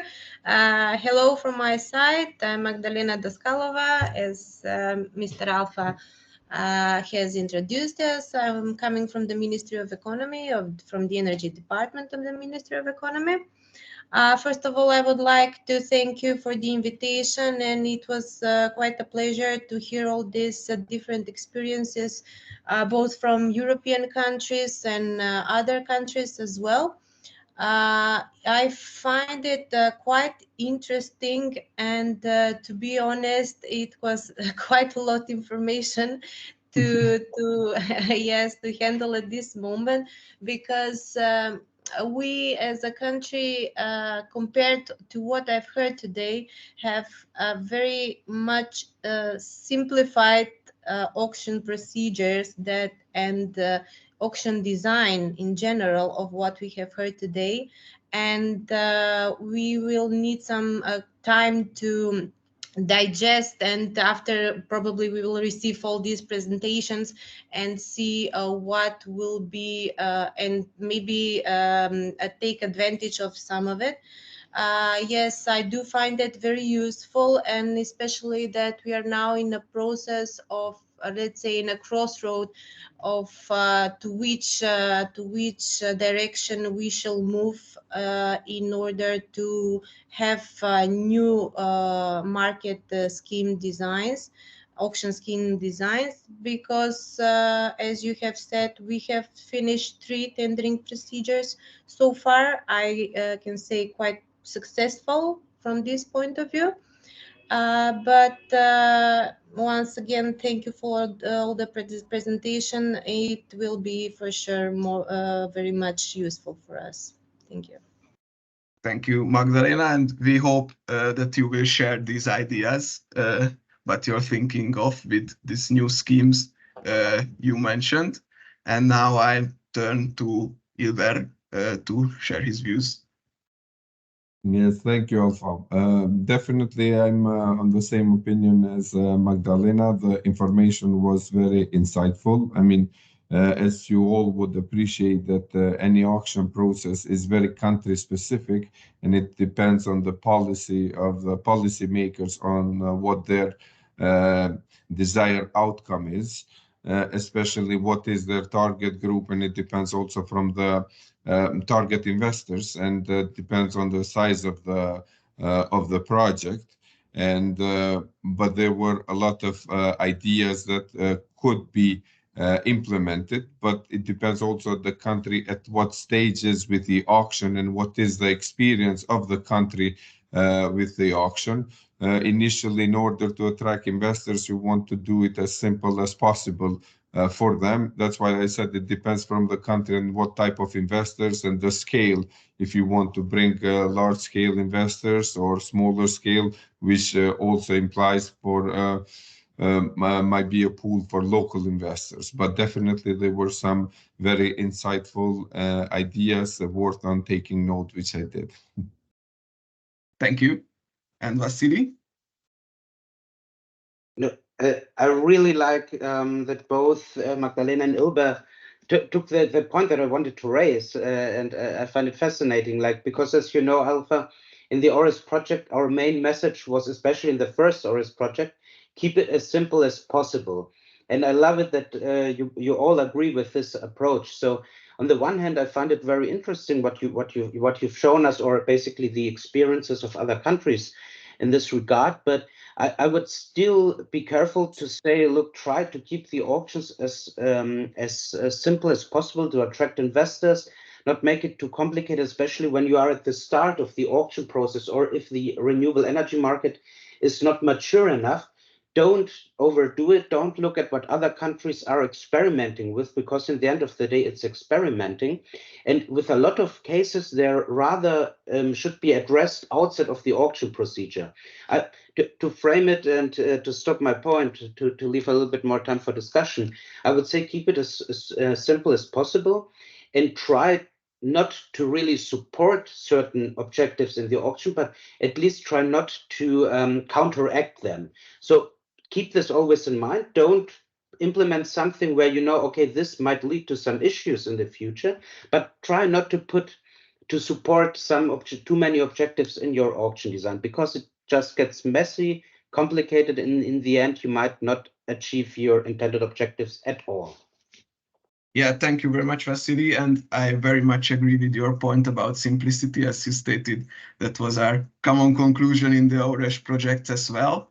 And you also raised a very valid point on which I would like to go on with this roundtable, that there are some issues which better to be tackled outside the auction schemes, and there are some issues which are probably better to be tackled within the auction scheme. And as we look at the European auctions, we see some kind of an evolution that at first auctions were targeting cost efficiency, so to lower support cost as much as possible. But as you saw in the beginning of my introductory presentation, there are new goals started to be incorporated within the auction, such as extensive care for CO2 reduction, such as grid integration programs, such as incorporating new technologies or tackling very high prices of the electricity markets. And in your opinion, Vasily, are there a general saying of which of these aspects should be tackled within the auction scheme, or it's not possible to generalize that in that extent?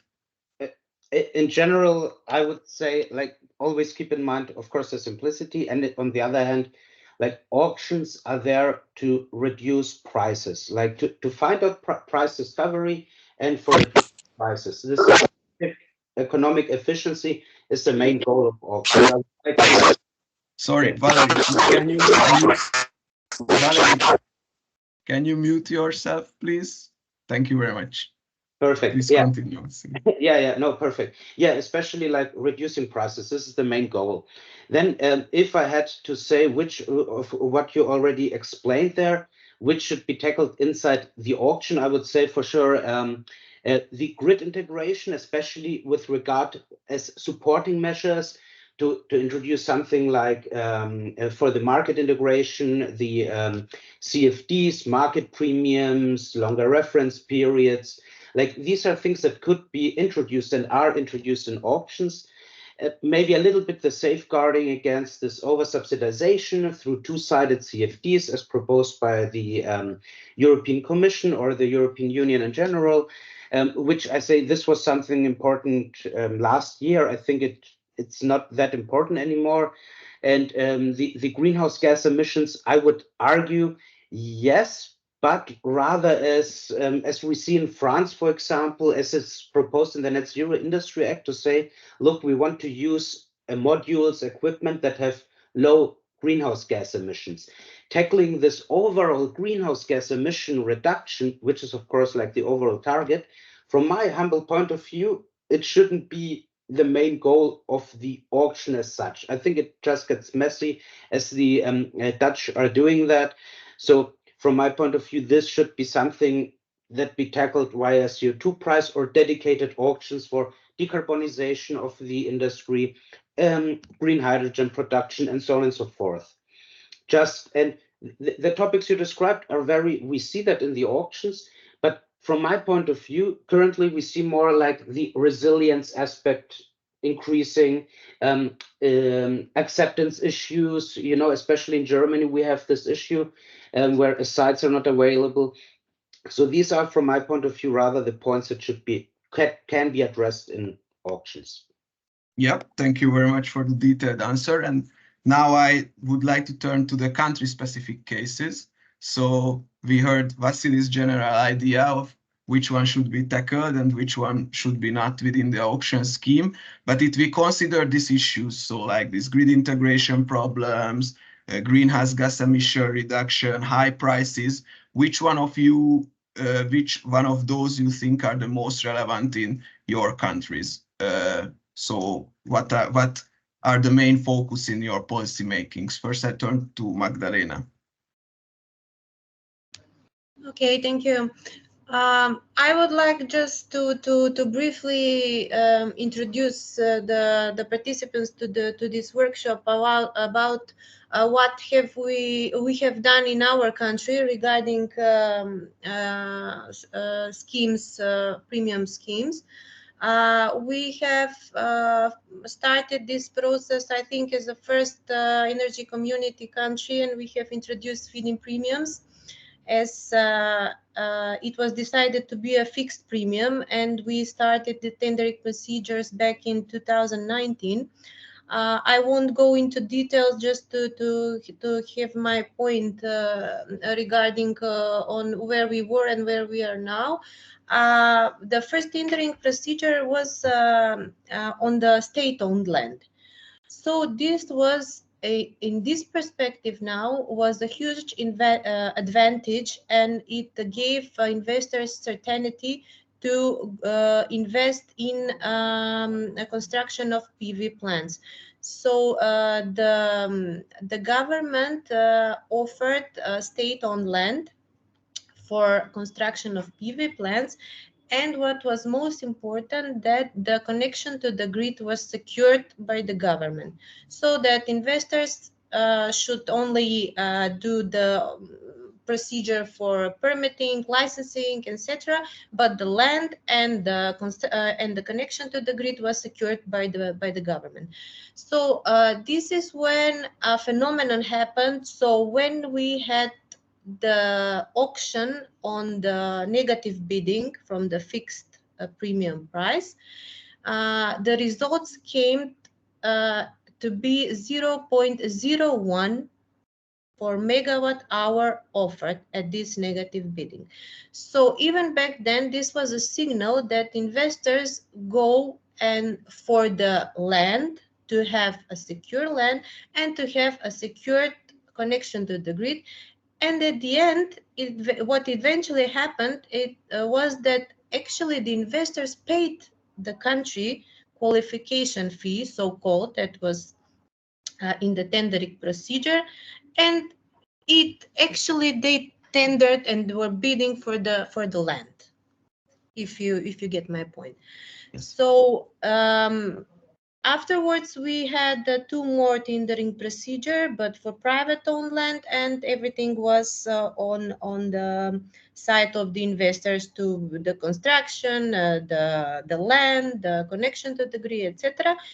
And after the energy crisis, when the energy crisis happened actually, and electricity prices were skyrocketing, so we faced a huge increase in interest and in construction itself, mostly in PV plants. So just for an example, at the end of 2022, we had, I'm talking about PVs because the interest is more about PVs in our country, where we had 150 megawatt, and now we are close to 600 megawatt. So not taking into account all the requirements that are waiting in the line for them to be proceeded and to be licensed. In this point of view, we are now preparing new legislation, transposing the RED II directive, preparing new energy law, a new renewable energy law, and now we are at the moment when we need to decide how we will move forward with the auction scheme.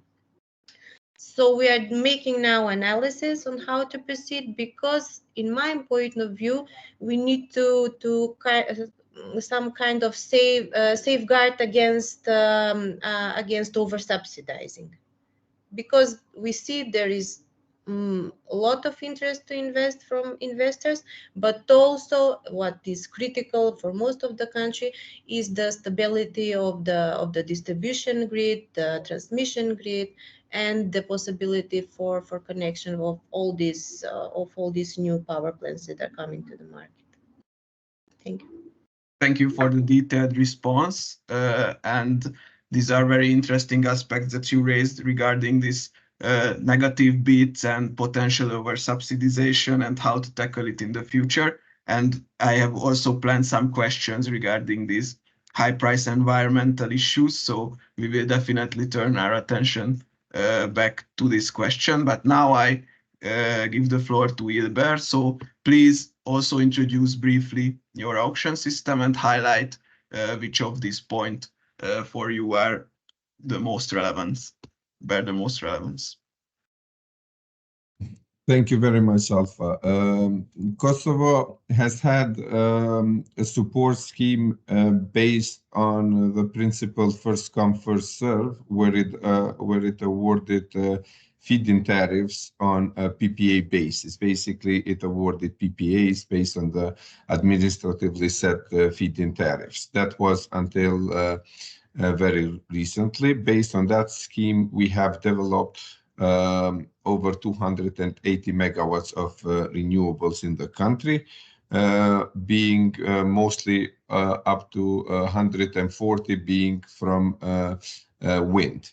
And very small of solar, basically 10 megawatts. The rest was hydro, small scale hydro. So wind was quite big. However, since this last year, the first where we have initiated the first auction, and we're learning from it, and we are keeping our fingers crossed because tomorrow we have the deadline for submission, and it has been extended 2-3 times. So this was a final extension, and we are quite optimistic that we will receive the very competitive bids. So the way that it has been, this is in anticipation of we have done it with existing legislation. And we are again awarding feed-in tariff. We have set a ceiling price, so bidders will bid for to be below the ceiling price. And we have also taken some elements from the auction in Macedonia, where we will be introducing reverse bidding. So basically, there will be initially the initial offer, and then afterwards there will be reverse bidding. Bidders will be offered the chance to go even lower than the initial lowest bid, which should be below the ceiling price. The auction is for 100 megawatts of solar technology. It is site specific, where the government has found the site and has guaranteed the connection capacity, while they have to, of course, apply, and there is a connection agreement.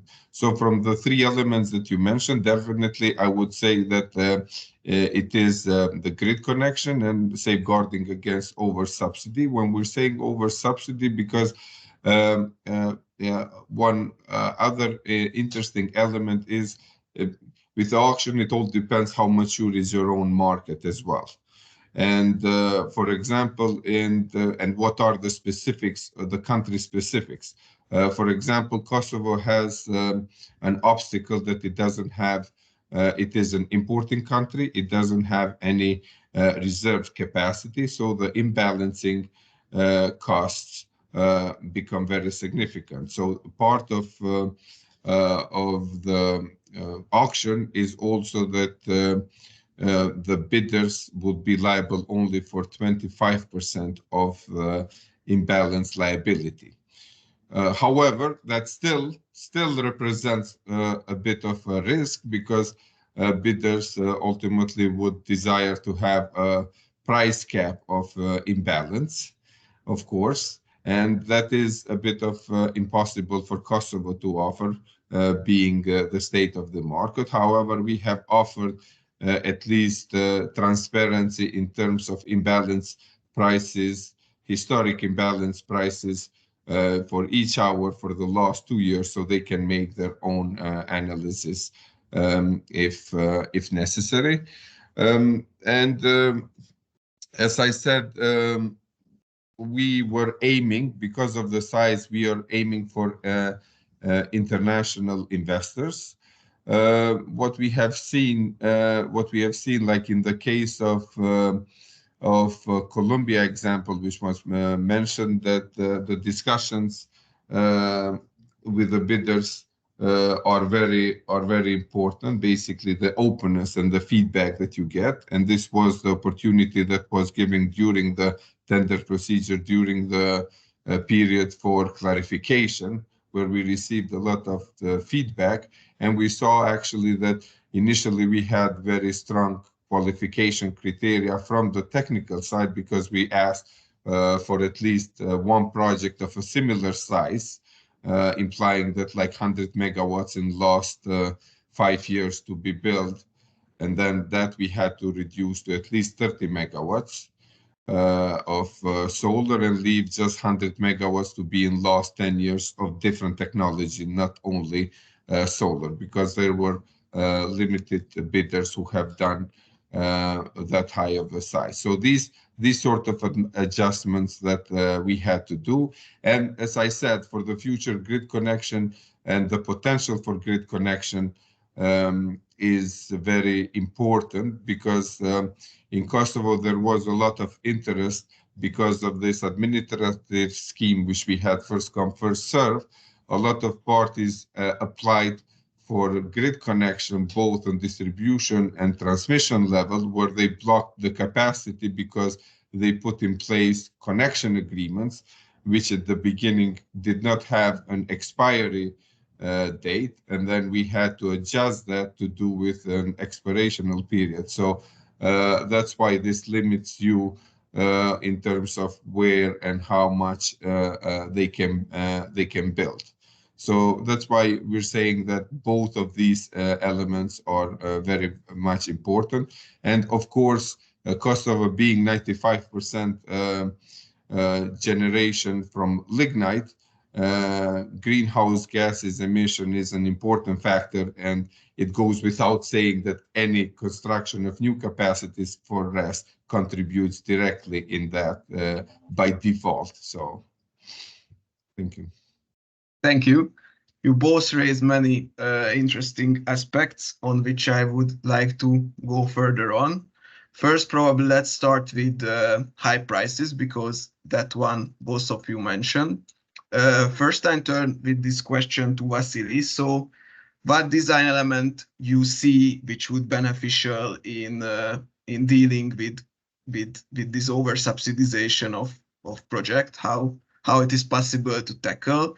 As probably many of the participants are familiar with the fact that the European Union is moving forward to implementing CFDs for all of the schemes, which is one possible solution. But are there any other aspects which can be considered here, or what are your views on that? Yeah, no, very interesting question. Basically, I would like to disentangle a little bit this over-subsidization, like the term. What does it actually mean? Because on the one hand, one of the most important parts of the auction is a competition.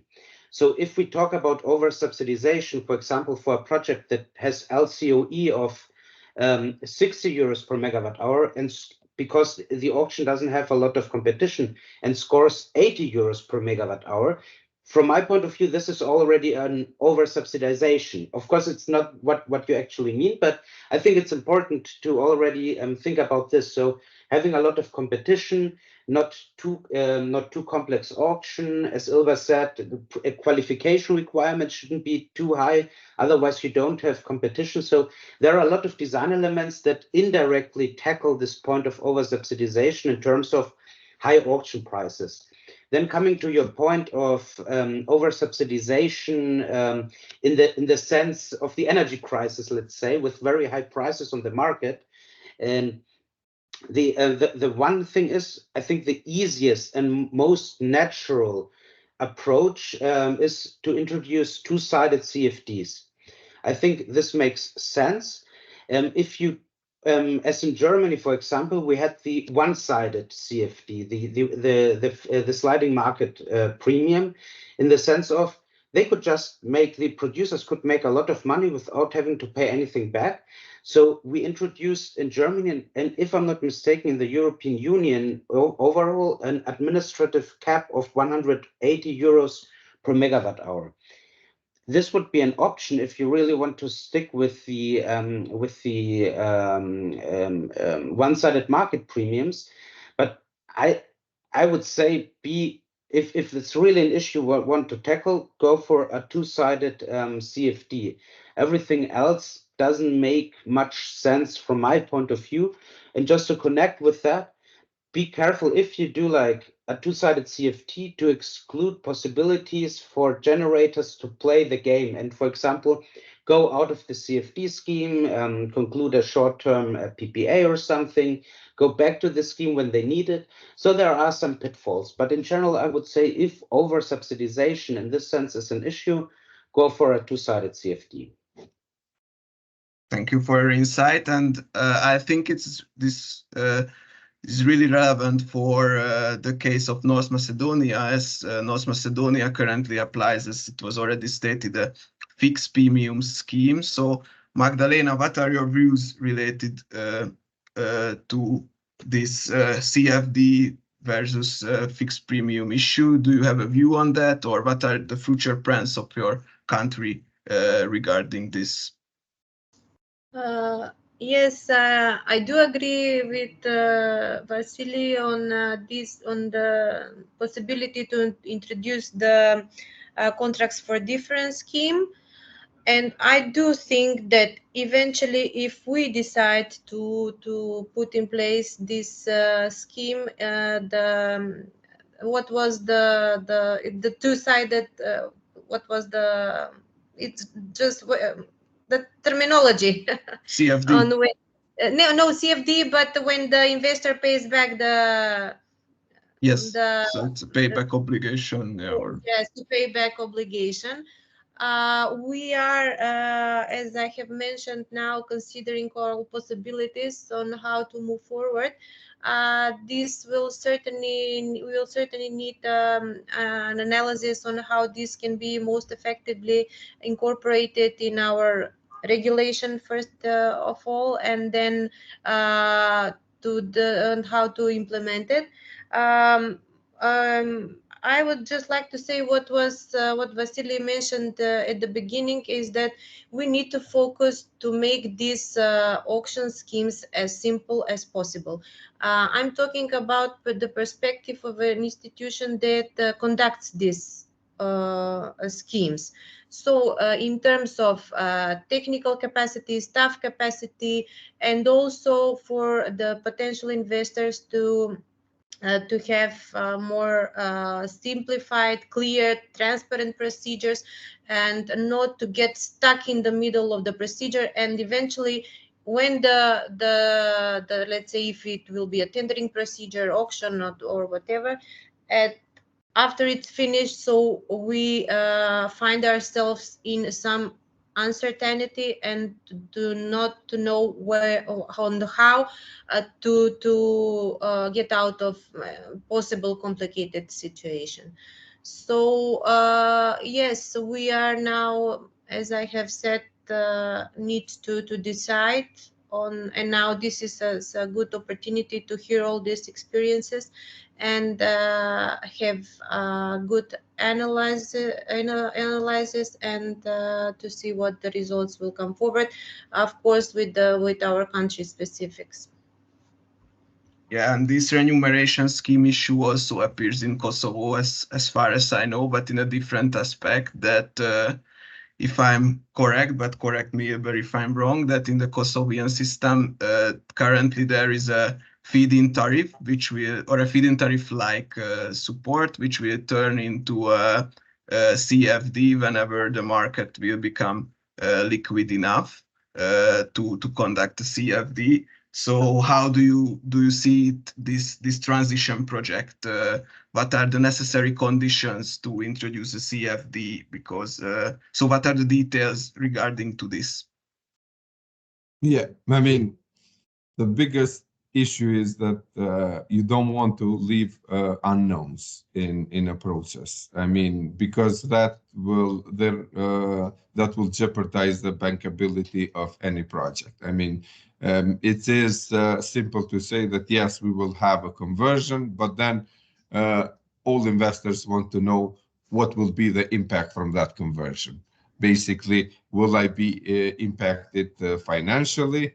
If yes, I have to know right now. Otherwise, I will not be bankable, or I will receive concern from my IFIs and the banks. So in that sense, you are correct. We are awarding a 15 years PPA, however, with a possibility to conversion in a CFD, sliding both sides CFD, provided that there is a functional market.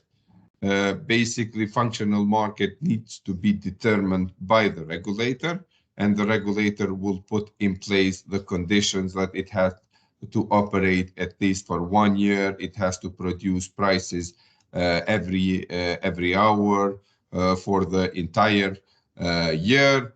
And then also we had to assure the potential investors that they would have no negative impact from the conversion. Otherwise, the conversion will not happen because you have to know that different from a fixed premium where you don't care where they sell it and how they sell it, you just pay the premium in top of what they sold, or you don't care what was the price, you just pay on the electricity generated.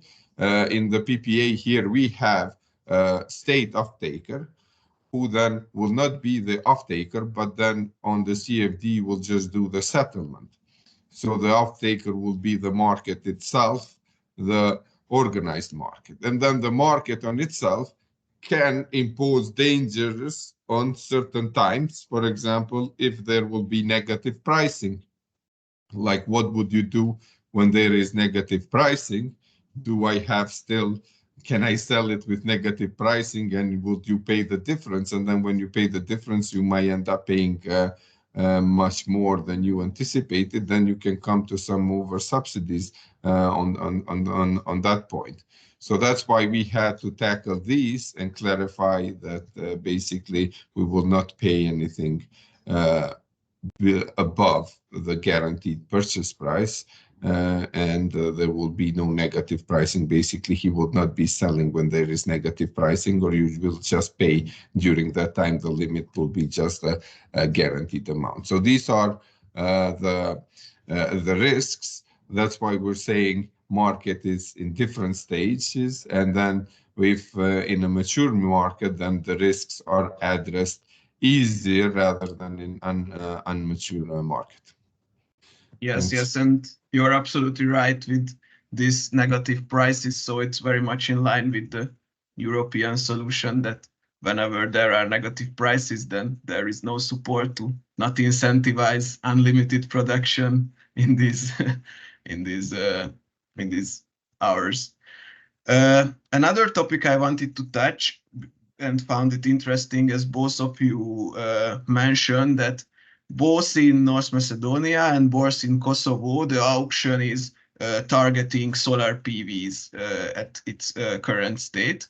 And my question is regarding the technology focus of the auction. So are you planning on extending the available, so the auction available for other technologies? And in parallel, what are your views on competition between technologies? So, for example, in many European countries, solar PV and onshore wind are competitors to each other in a technology-neutral setup. What are your views about that and the implementation possibility in your countries? Now I start with the country examples, and then we'll ask Vasilios about a researcher point of view. Magdalena?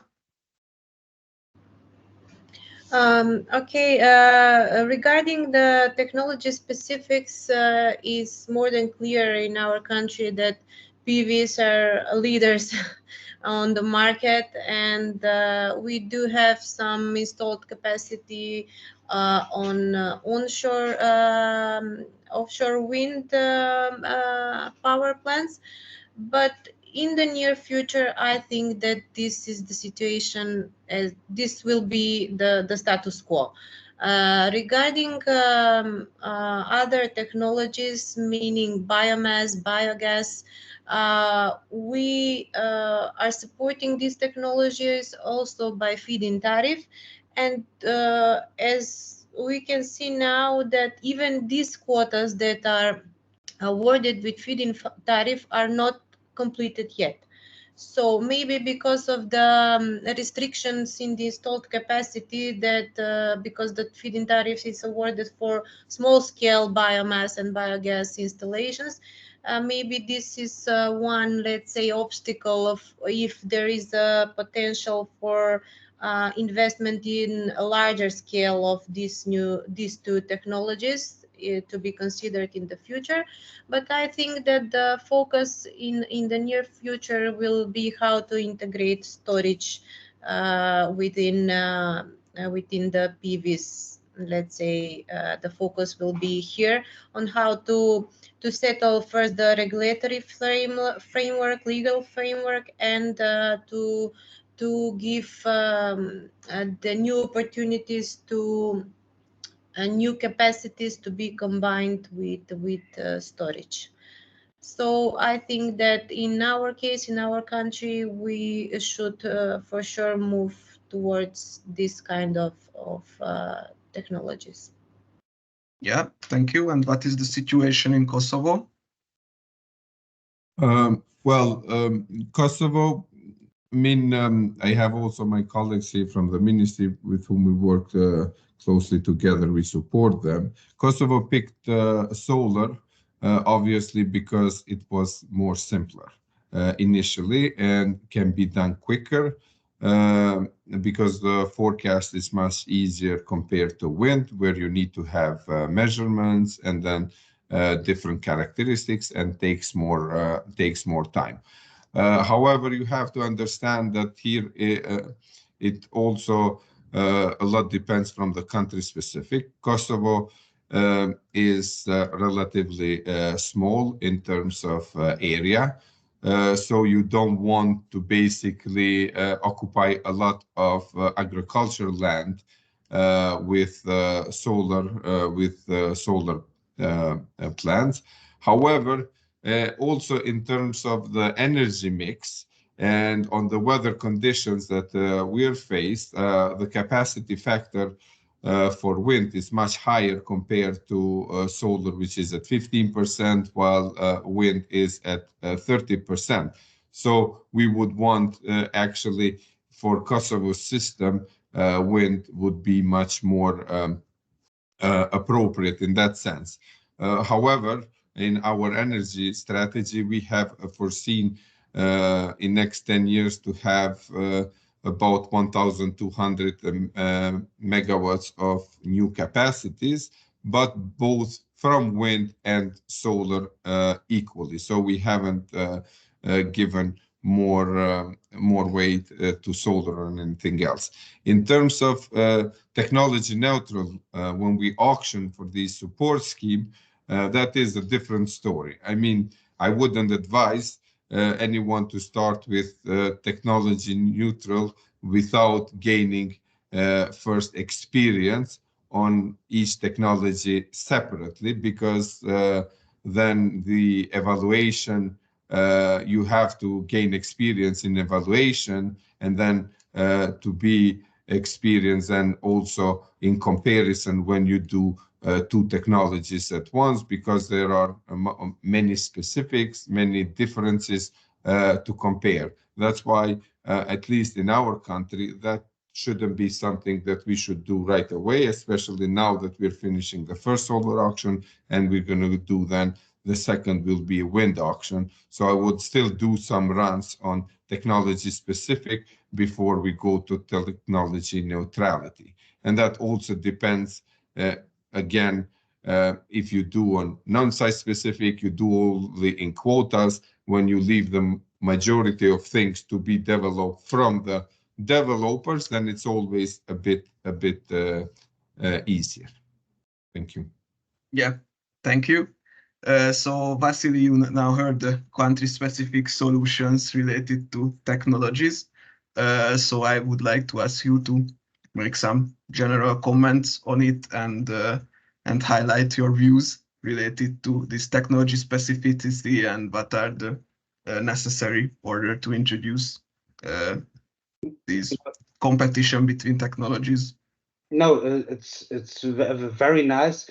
I think it might be a little bit boring for the audience, but because I agree with both Magdalena and Ilba, it's amazing that it makes all sense here. And no, just to start, my opinion, like just purely from economic thinking, like economic theory, of course, such a technology neutral multi-technology auction makes sense. You want a certain target to achieve a certain target, and you want just the cheapest solutions to win.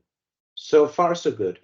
If you, of course, then start to think about the implementation of everything and how to deal with different issues, then you really see the issues with such multi-technology auctions. Because first of all, technology neutrality doesn't exist. You know, Alpha, there have been a lot of papers, recent analysis in the sense of what is like, especially in the terms of discrimination. In one of our papers, we did distinguish between explicit and implicit discrimination against technologies. As Ilba said, like if you look at the details, then because you have onshore wind and PV in the same auction.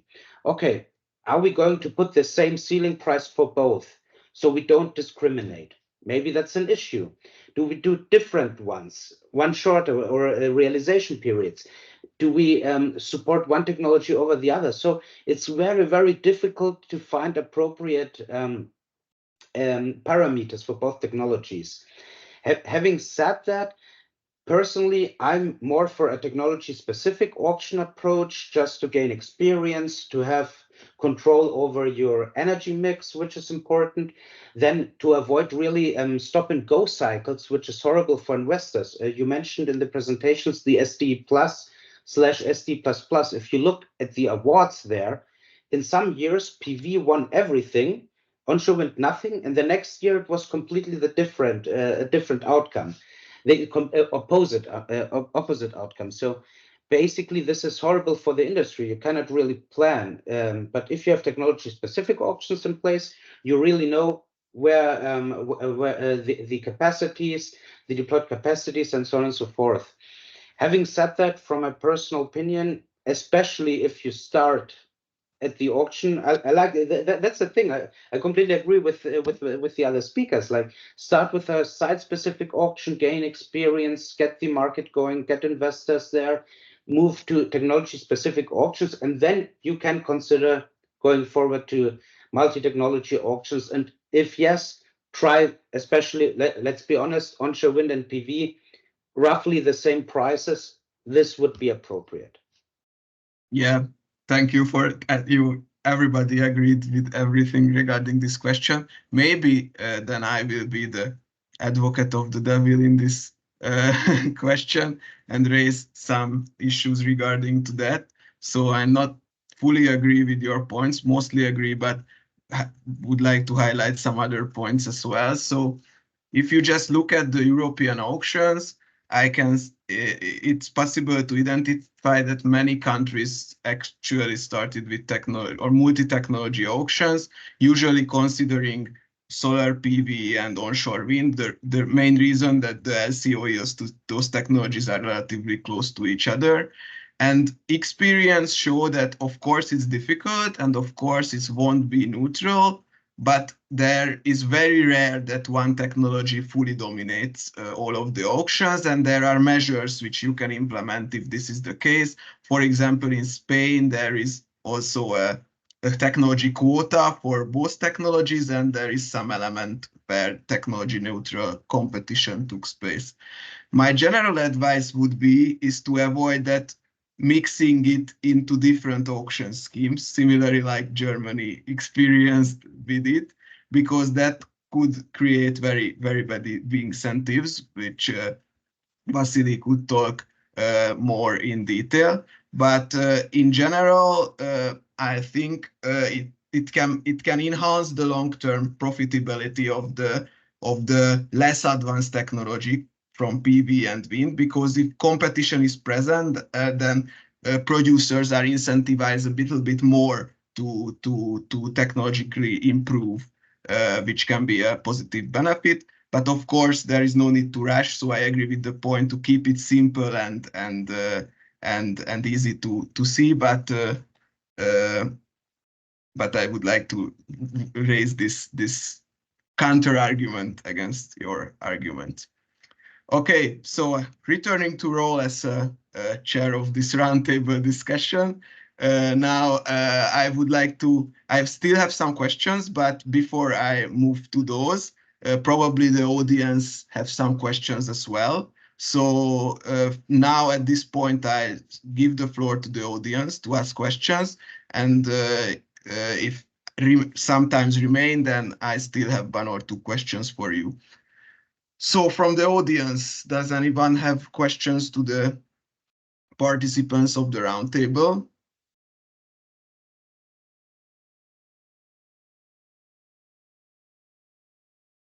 Now is the opportunity.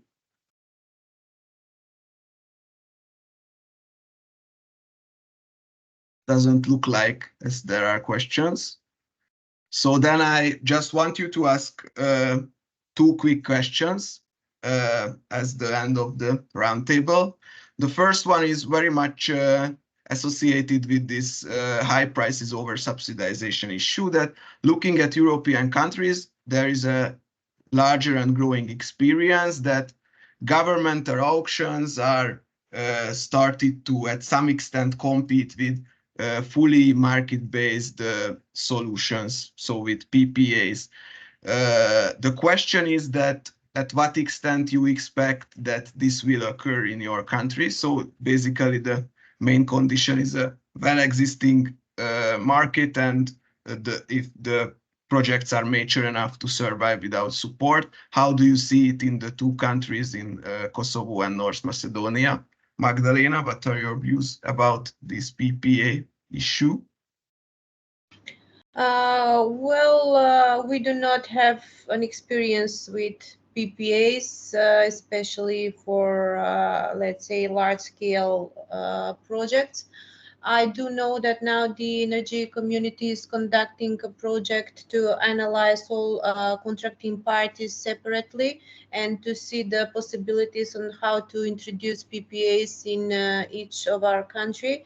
So I do not have much as an experience or a suggestion at this moment on how we should move forward, because we are now at the starting point, and hopefully this market will eventually develop in our country as well. So we are now as I said, in the starting point, and we'll see on this, and let's say cooperation between between contracting parties of the energy community, and to see the findings of this project and the recommendations, and on how we should first of all change and amend and adopt necessary regulations, and we'll see on how we will move forward with this question. And what is the situation in Kosovo?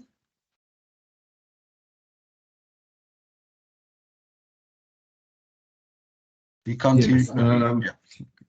In Kosovo, I think it is, I mean, maybe I'm prejudicing a bit, but at some aspect, in terms of market liberalization, is the worst, because we don't have a market opening yet. We have only customers connected to 110 kV and above in open market. So we haven't put in open market the rest of commercial customers, at least those connected to 10 kV or 35. So basically, almost 98% of the market still is regularized.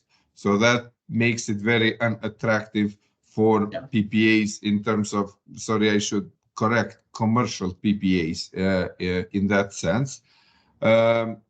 Albeit it's not that we didn't have projects who started the process or the permitting process on the basis that they will secure a commercial PPA. However, none of them have secured financing, because still at the end it remained the issue of PPA. One advantage maybe that we have, especially countries in the region, or in particular former Yugoslavia countries, is that we are very well interconnected with each other. So each country has a very high capacity of interconnection lines. So that makes it possible also through different PXs or coupled markets to actually secure commercial PPAs also in another country if you can find. But however, still commercial PPAs, at least in the region or whatever we heard, is that they are not of a long term as compared to PPAs or CFDs, which are being awarded from public off-takers who are at a range of 15 to 20 years. Commercial PPAs, from what we hear, is still on a one-digit number, basically 5 years, 9 years. So that makes very difficult the financing, and especially when there is not a market in place, or the market is not very well connected. I don't see that as a very near-term prospect, at least not for this region. We will be, I think, for a while dependent from the public off-takers. And just on one thing also, that we have also to have in mind, that public off-takers, they also need to be very credible. which we faced an issue here in Kosovo, for example, because of the market situation which we had, and in order to guarantee payments. Otherwise, the cost might increase because then you have to provide different guarantee instruments for payments if the off-taker is not credible. This was a bit of outside of topic. Thank you. Yeah, thank you. Both of your answer highlighted the very important aspects regarding this PPA issue, that of course it's only possible to these type of contracts emerge in a large quantity if the market maturity and the regulatory environment is mature enough to handle these type of contracts. However, as the price incentives are there, sooner or later, possibly this type of contracts will emerge in everywhere, as we see in Europe. So Vasily, but you probably don't agree with this based on your look, so please share your views about that, and how should auctions tackle the emergence of these commercial contracts in the long run?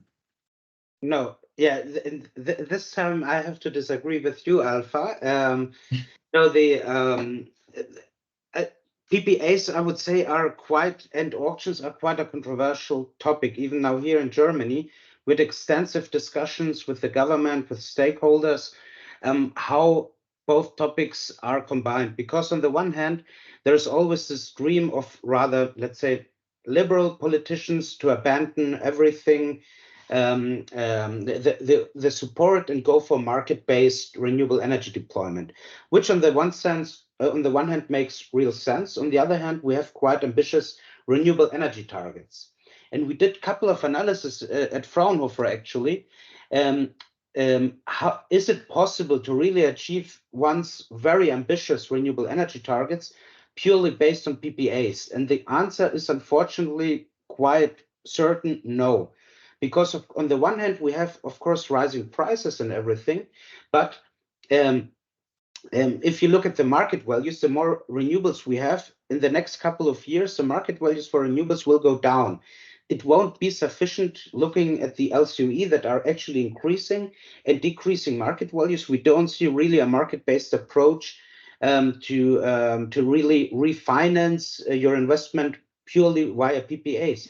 Then don't forget the off-taker, like many companies, because of course, as a renewable energy investor, you have to look for your off-taker and the credibility, bankability, and everything. And they're not. This is going to be an issue as well. And right now, for companies, PPAs are, let's say, a marketing instrument. They play around a little bit with that. The problem will be rather, if you look at the profile, they need like a 24/7 electricity supply. And it's not really possible to have, the fluctuating renewables with the demand structure that the industry needs. So basically, this was one result of our study. If you purely look, the industrial electricity demand in Germany is like this. Wow, amazing. We can reach the targets and everything. But if you look, what is the real demand? If you really reduce all these factors that I said, and you're somewhere here. So this is one major point of criticism. And to be more specific about what you said with the combination of auctions, what is the interaction between the two? Important, of course, to have to distinguish between the short-term PPAs that we saw in Germany with the high energy prices. We had a lot of short-term PPAs. These can be a nice measure for projects that have ended the support period.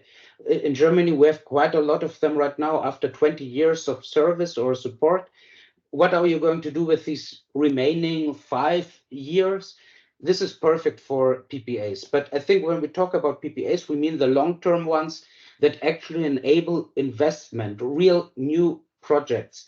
And in the best case, we would see like the very cheap projects just from the optimal system optimal approach. The very cheap and good projects go to the market via PPAs, and the rather more expensive projects should be supported to achieve the targets.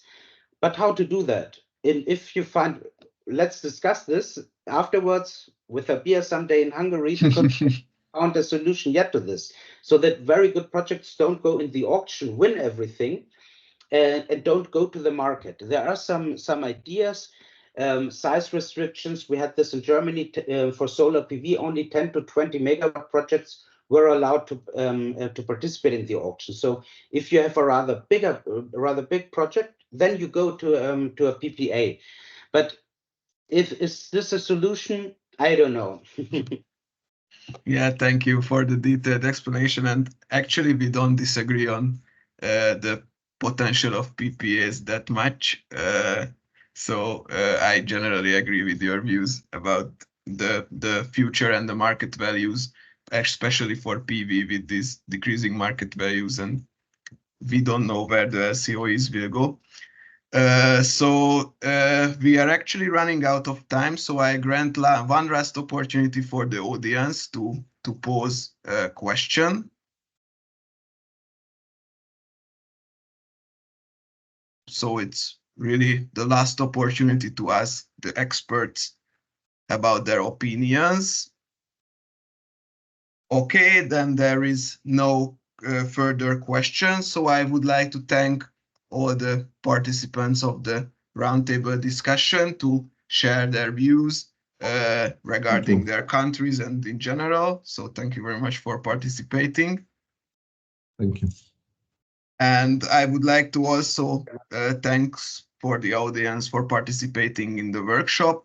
And as a next step, we will, as I said in the introductory slide, formulate our report regarding our recommendations, and we'll send this to you so you can read it, and then we will probably have a third workshop about it, to discuss these recommendations and ideas. Thank you very much for participating in this workshop, and bye-bye, everyone.